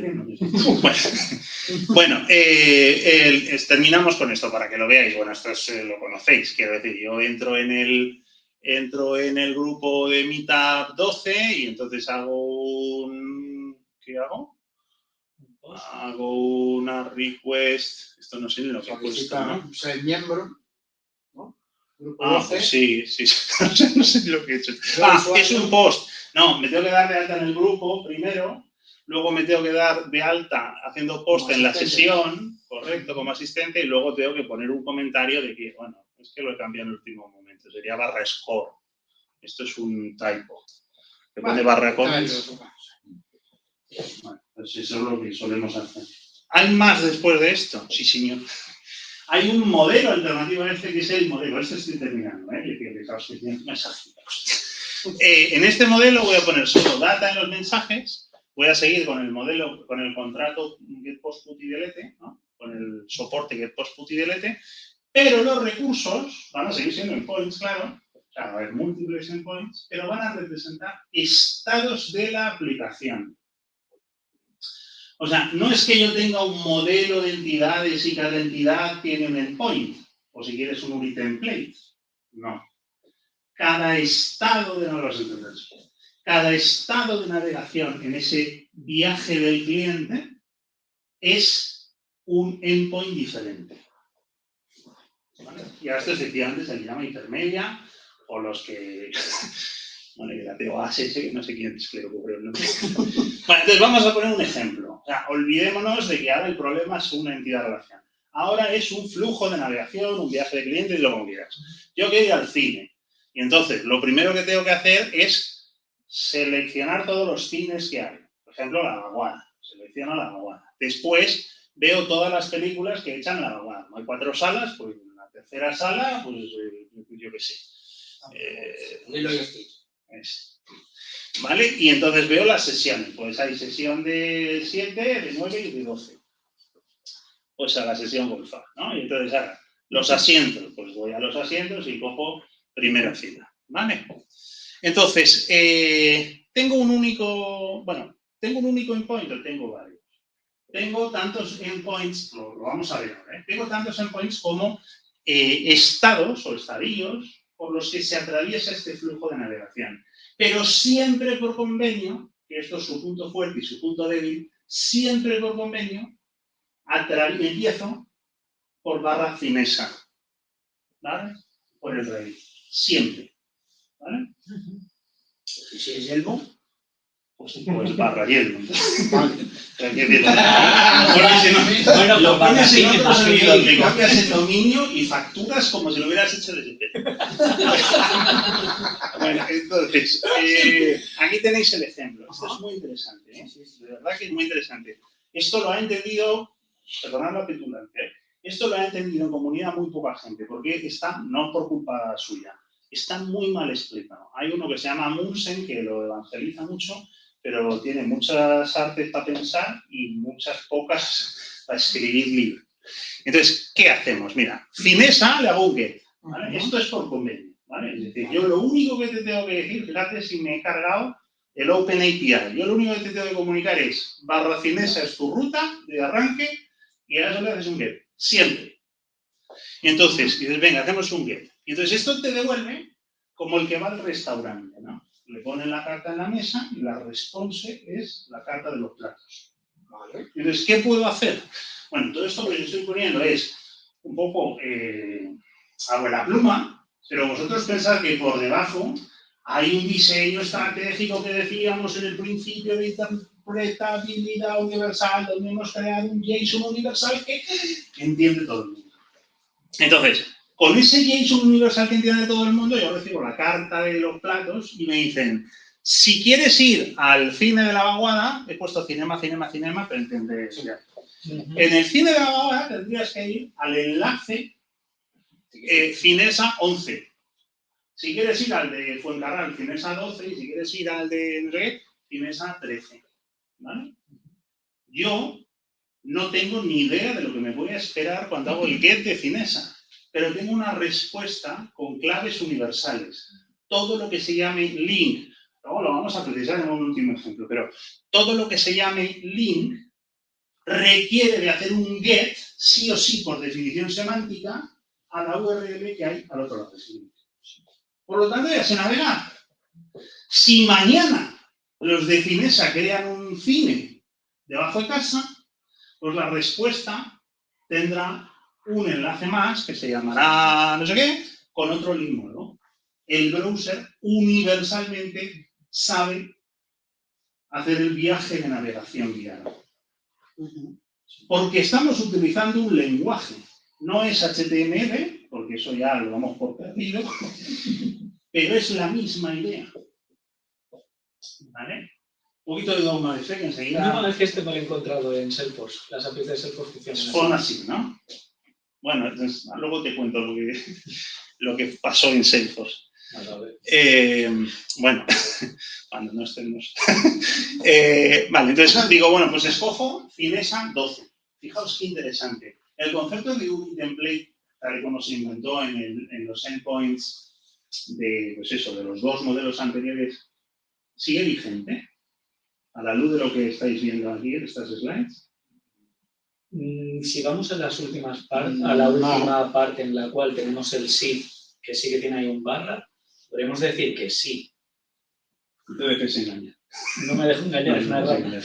No, a ver, lo que quiero decir es que, dado que el servidor va a emitir una respuesta que universalmente el cliente va a entender como rutas de navegación posibles, no hay necesidad de que el desarrollador de frontend aprenda criterios de nombrado ningunos y el concepto de URI template desaparece por necesidad. Yo te puedo dar URLs que tengan un hash detrás. Yo te puedo decir Finesa barra 13724684567. Tú sabrás que tienes que hacer un get a eso y tú sabrás si eso representa o un cine, o una peli, o una sesión, o una butaca. Pero lo sabes en tanto que estás llevando un proceso dialógico convergente de interacción dirigido por la sesión con el servidor. Pero tu URI es un churro que no le importa a nadie. ¿Veis la diferencia? Sí. Bueno, pues esto es a más, quiere decir, luego dice, quiero hacer un get, ¿no? Porque es link, pues quiero hacer un get a Finesa 12, quiero ir al cine de este de medio, al cine 12, este que está aquí, ¿no? Profundizo por aquí. Sí. Por cierto, sí, lo pregunto. ¿Esto lo sabríais renderizar? Tú eres de frontend, no sé si había más gente de frontend. Teniendo este payload universalmente diseñado con agnosticismo de si yo te tengo que decir si esto va de cines o de lo que sea, ¿tú sabrías pintarlo? Cada cacharro es un botón y algo. That's right. Entonces sí que hay un proceso de descubrimiento universal, ¿vale? Ya no es necesario ni procesos de documentación ni convenios de negociación con frontend ni nada. Bueno, esto es a más. Quiere decir, ahora me voy al cine número 12, le hago un get, luego me voy al Cinesa 121, me corresponde a una película y le hago un get, y luego me voy al 1212, que hace de ser una sesión, y luego en esa sesión, la butaca, no sé lo que sea esto, ¿no? Hace un post porque es reservar la butaca. ¿Vale? Brocha gorda, ¿vale? Es decir, quedaos con la música de la cosa, ¿vale? Porque aquí dices, sí, claro, ¿y quién dice que hay que hacer un post aquí o un get allá? No sé qué. Convenciones, pero de carácter muy abstracto y muy generalista. Yo lo que estoy diciendo es que tienes que hacer get cuando ponga link y tienes que hacer post cuando ponga, me lo invento, create. No lo he seguido aquí de manera rigurosa, pero entender que como el esquema es universal y me sirve tanto para la seguridad social como para BBVA, como para los cines, pues el número de convenios que hay que hacer son mucho más, los convenios son mucho más universales y por tanto son mucho menores. ¿Sí se sigue un poco la filosofía? Sí. Es que ahora lo vamos a ver un ejemplo mucho más concreto. Aquí. Vale, ahora vamos a poner un ejemplo, ¿vale?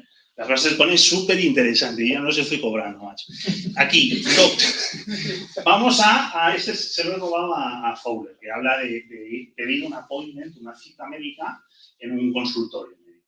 Entonces, fijaos la filosofía mimética de lo que ocurre en la vida real. Cuando yo voy al consultorio médico, me acerco información del cliente, al paciente y tal, digo, oiga, mire, que quiero pedir cita con un doctor y no sé qué doctor.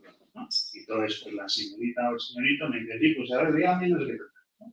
Vamos a intentar digitalizar ese proceso. El primer estadio es acercarme al mostrador, lo que llamo ahí estado doctors. Eso me va a decir cuáles son todos los doctores que hay. El siguiente estadio es escoger un doctor y dentro de ese doctor, escoger un doctor. El tercer estadio es decir, para ese doctor, ¿cuáles son sus slots? Es decir, oye, pues te puedo dar ahora a las 11:30 del miércoles o a las 12:30 del jueves. Y finalmente, reservar un slot, ¿vale? Es una chorrada, ¿vale? Pues es muy lineal, esto lo podéis imaginar que en la vida real pues tiene mucho más bucles, mucho más arbóreo y todo lo que queráis, pero la filosofía es la misma. Entonces he intentado hacer PowerPoint-driven programming. Está muy de moda, pues he hecho PowerPoint-driven programming. Bueno, lo primero de todo es que voy a definir los 3 esquemas que voy a utilizar yo como convención universal, ¿vale? El primero de ellos es grid, ¿vale? Yo voy a utilizar siempre en todos mis clientes, o sea, soy Encamina, tengo 50.000 clientes, pues cada cliente le voy a cascar este mismo esquema, ¿vale? Y entonces el esquema es tipo grid, ¿vale?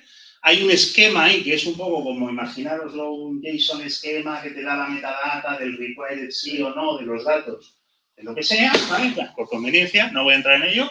Y luego tiene un data que tiene title y read, siempre. Eso va a ser así, fijo. ¿Vale? Estoy diseñando yo y esto es universal, siempre. Y luego, en las metadatas que yo pongo ahí, en metadata, pues pongo un esquema que siempre tiene anatomía de...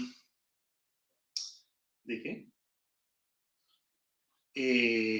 Sí, de un objeto clave-valor. Pero en lugar de ponerlo como un objeto, lo pongo como un array de pares clave-valor. Eso tiene su ventaja porque si tú sabes que en todo grid las claves siempre están en key, pues digamos, desde el punto... Es una tontería, es hilar muy fino, pero siempre puedes hacer un for all de todos los keys y es más cómodo que si tienes que decir dame el values de no sé qué, o el object keys y toda esta mierda, ¿no? O sea que es más cómodo, ¿eh? Lo hago por eso, ¿vale? Este es, bueno, mi criterio, vosotros os podéis inventar otro.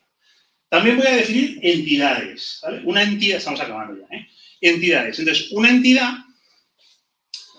pues sirve para representar una realidad del mundo físico en la orientación a objetos. Entonces, aquí he puesto por conveniencia arquetipo, doctor. Esto va a representar un doctor. Pero me interesa más que os fijéis en la parte de la izquierda de cómo es el esquema que en los valores concretos, ¿vale? Entonces, bueno, tiene otra vez el esquema, tiene los datos, que es otra vez un array de claves, o sea, de pares clave-valor. En este caso, los datos son pues 3 características de un doctor, como el nombre, el número de doctor y sus especialidades, ¿no? Y luego en metadatos, una entidad tiene algunos enlaces, ¿vale? Que lo tengo en metadata links. Y que entonces, por convenio, y eso sí que está universalmente documentado, y es tan universal que no hace falta ni documentarlo, porque lo vamos a saber, digamos, por consenso pactado entre backenders y frontenders. Metadata links es un array que me permitirá decir, estos son rutas de navegación desde este estado, ¿vale? Up to you como lo quieras pintar. No, que a mí me gustan más los botones. No, es que estos son hipervínculos. No, es que yo soy un móvil y no sé qué. Es que yo soy una locución telefónica de esas que funcionan maravillosas y pulse uno, sí. Píntalo, renderízalo, comunícalo como quieras. Yo te doy la información de cómo tienes que, digamos, bueno, cuáles son todos los caminos posibles de navegación, ¿vale?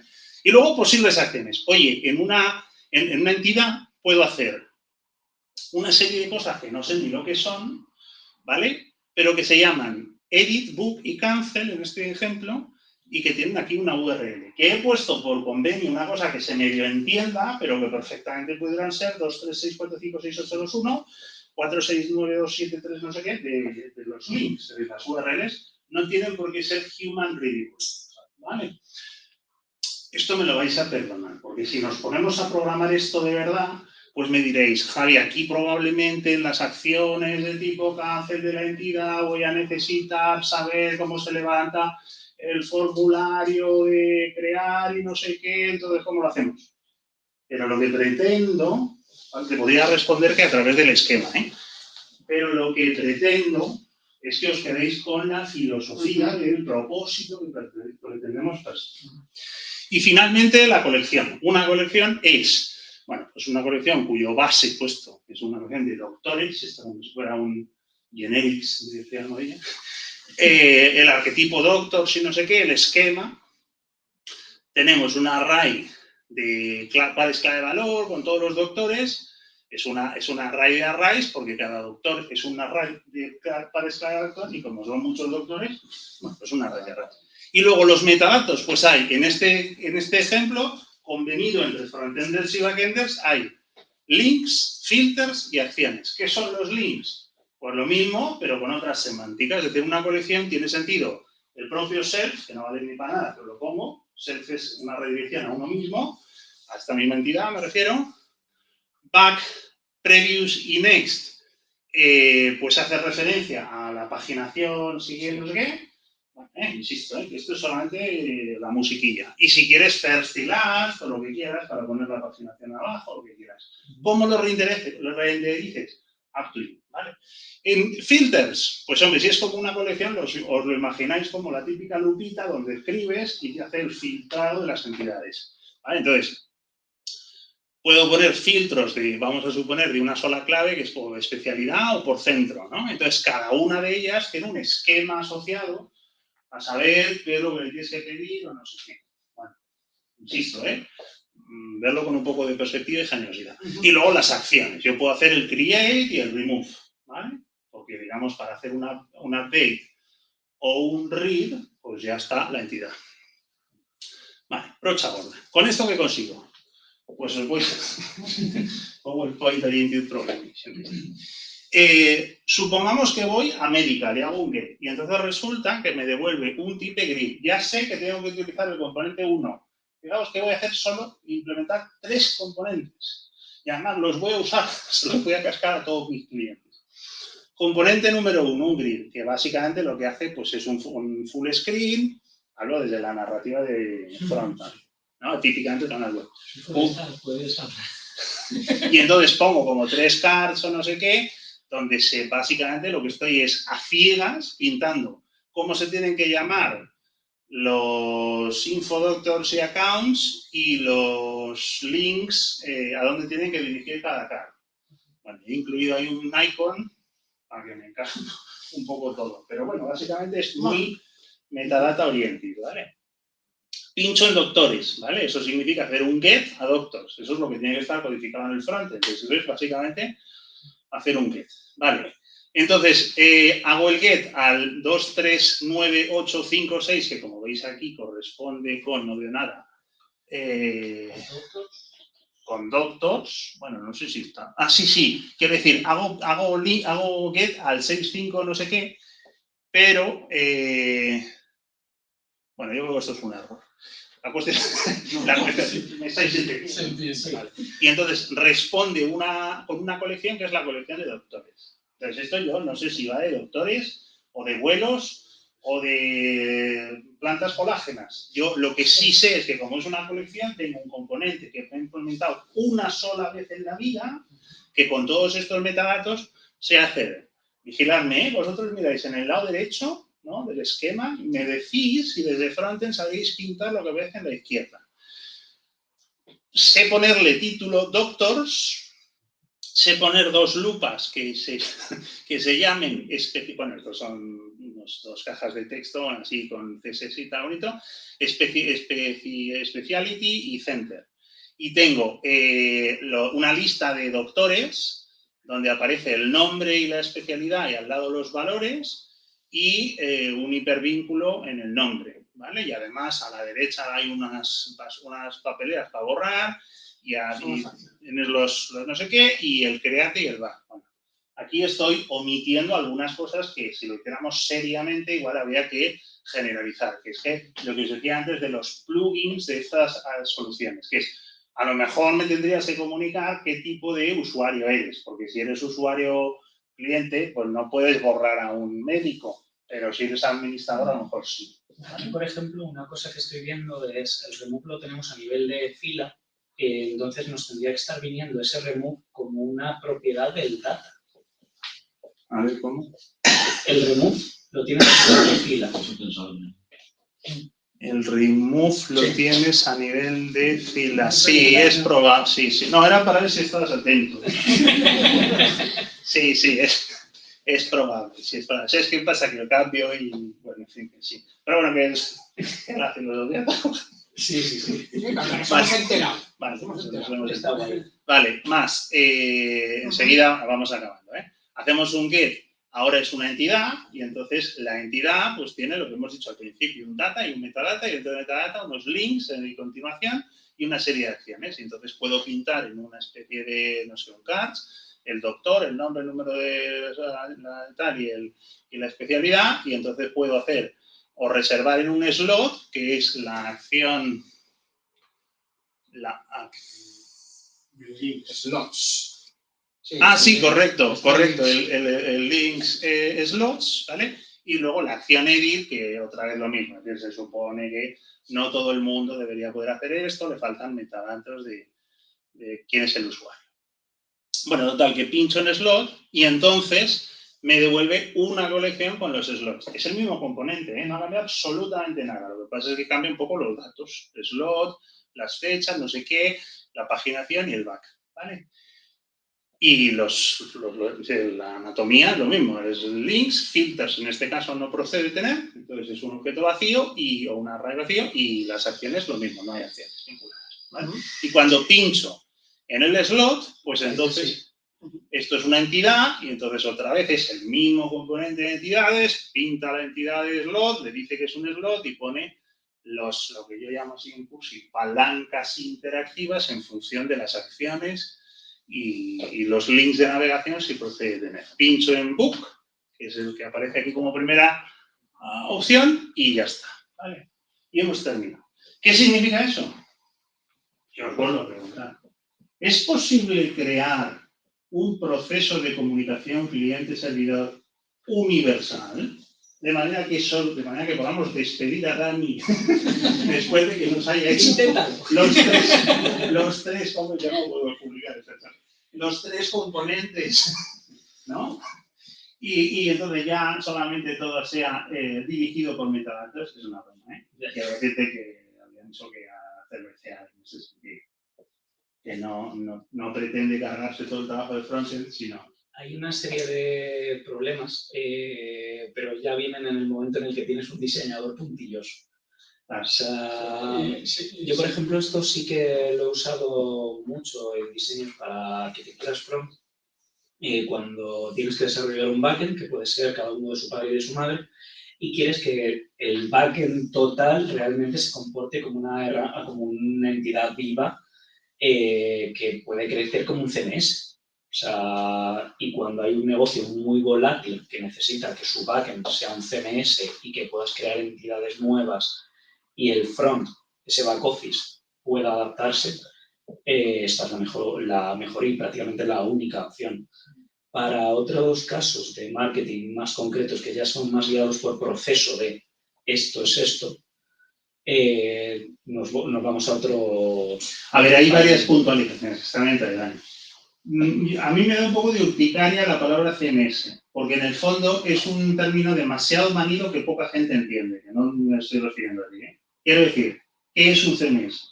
Un sistema donde tú creas contenidos y tienes una máquina que te renderiza a través de templating esos contenidos.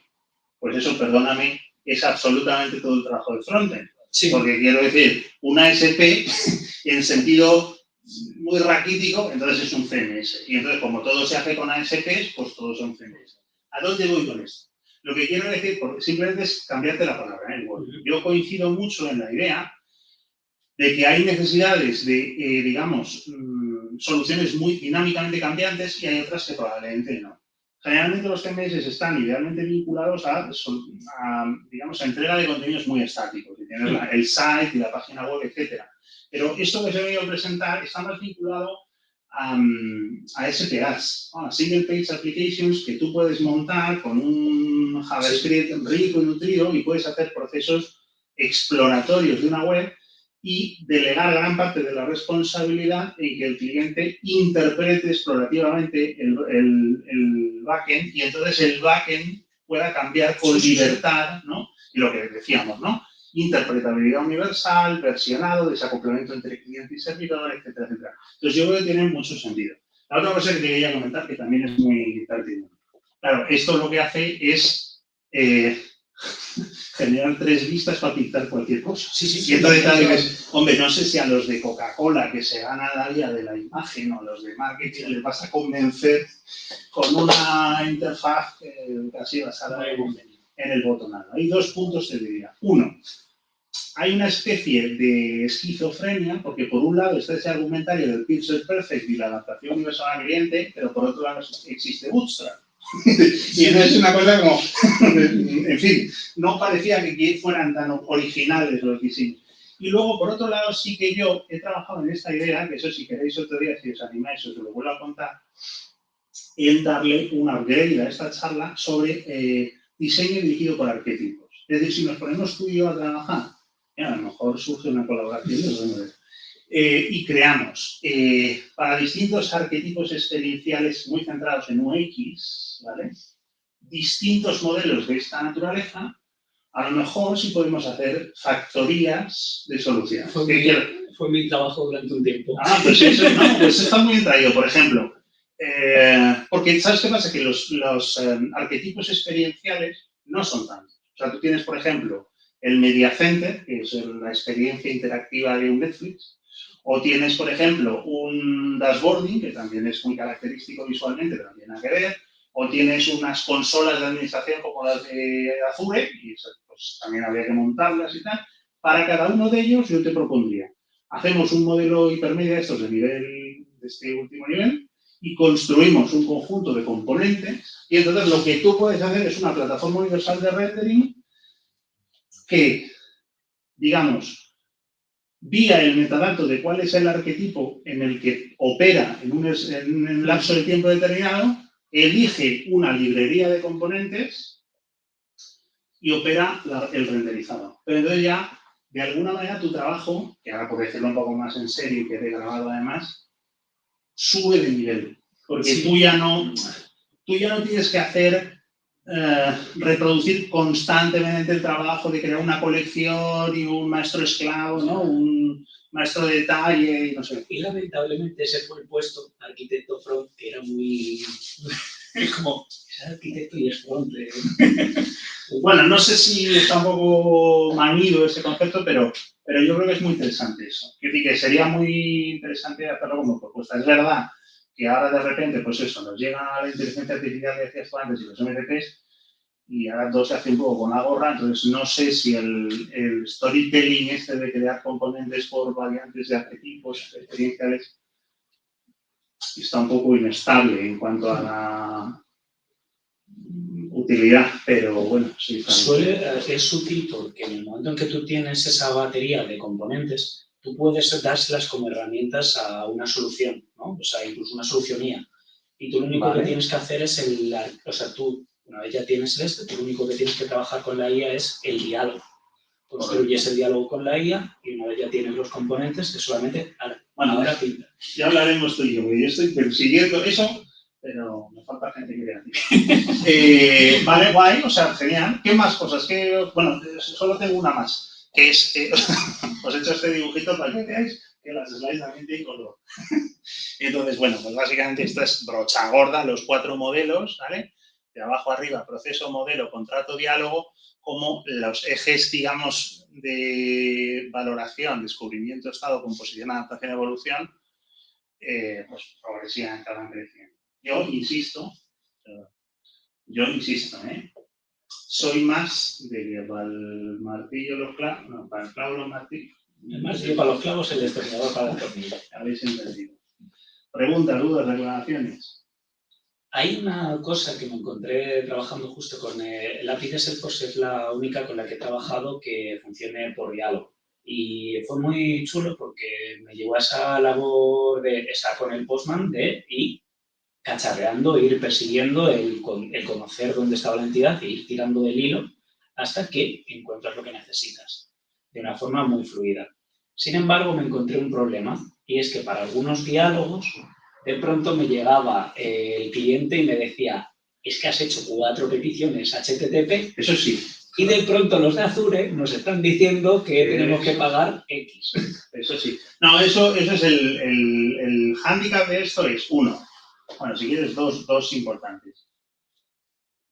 Claro, los evangelizadores de esta idea, Munse y demás, lo que dicen es que los SPAs, los modelos de página única, son un antipatrón y que habría que desterrarlos porque la web de Tim Berners-Lee nunca fue una plataforma de ejecución de operaciones de página única, sino que fue modelo de flujo de páginas, entonces hay que respetarlo. Claro, eso está muy bien, pero cuando estás en Tombuctú tienes que comprar un libro en 4 páginas, pues entonces tienes un problema. Guardar el estado. Claro. Y luego encima si te van a pagar por request, pues la cosa es complicada. A nivel de front, ahora lo que se está llevando mucho es el diseño mediante server-side rendering, de nuevo, usando páginas. ¿Vale? El problema es que justo este patrón de comportamiento, realizarlo con server-side rendering es mucho más complejo, porque tienes que tener un page para cubrirlos a todos, que es complicado. Bueno, también de eso habría mucho que decir, porque el server-side rendering lo promociona una mañana que se levanta así como muy emocionado, Adiós Mani, y a la semana siguiente con la que se había organizado dijo solo era un comentario, porque la hidratación es tan dolorosa como el adelantamiento del primer píxel y no sirve, esto Dixit de lo que dijo, no sirve ni para tomar, no sirve ni para tomar por culo adelantar un píxel si luego resulta que traer el JavaScript que haga la hidratación va a ser tan costosa. Y las arquitecturas de hidratación parcial, hidratación por islotes, deshidratación selectiva, lo único que viene es a complicarlo todo. Entiéndase que a lo mejor no sería tan buena idea. No, y de hecho... Pero todos los frameworks de frontend, ya tenemos aquí un nuevo espacio de divertimento. Y justo ha sido el tema del mayor conflicto en la arquitectura front últimamente. Porque al final la SPA tiene la posibilidad de traer algo muy grande, pero entramos de nuevo en el debate negocio, qué necesita el negocio, y por ejemplo los de SEO, cuando volvemos al sector del marketing, te revientan. O sea, te dicen que la SPA que para ti, porque ellos necesitan ese. Claro, es que necesitan... Y es cuando entramos en que... Es que también es mucho misleading de que un tipo de marketing dice muchas cosas sin saber muchas veces lo que dice. ¿Por qué? ¿Dónde debe estar el marketing? El marketing debe estar en la SAI. Desde luego, en una aplicación corporativa que empieza por login y password de cliente o de empleado, en fin, mucha narrativa SEO, no sé si tiene sentido que hagas. Y mucho seguimiento de business user, tampoco. Pero eso es una cosa que el marketer generaliza y para él toda la web es su site y entonces, no sé.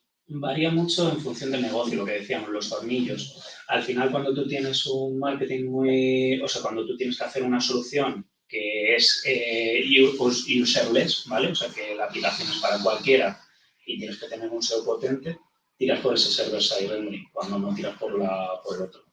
Bueno, yo creo que aquí habría mucho que hablar, porque el server-side rendering creo que no hubiera pasado nada si a nadie se le hubiera ocurrido. Yo también no hubiera pasado nada. Continuamos con la cerveza en lugar de la esquina, está bastante bien eso. Genial. Oye, muchísimas gracias, un verdadero placer.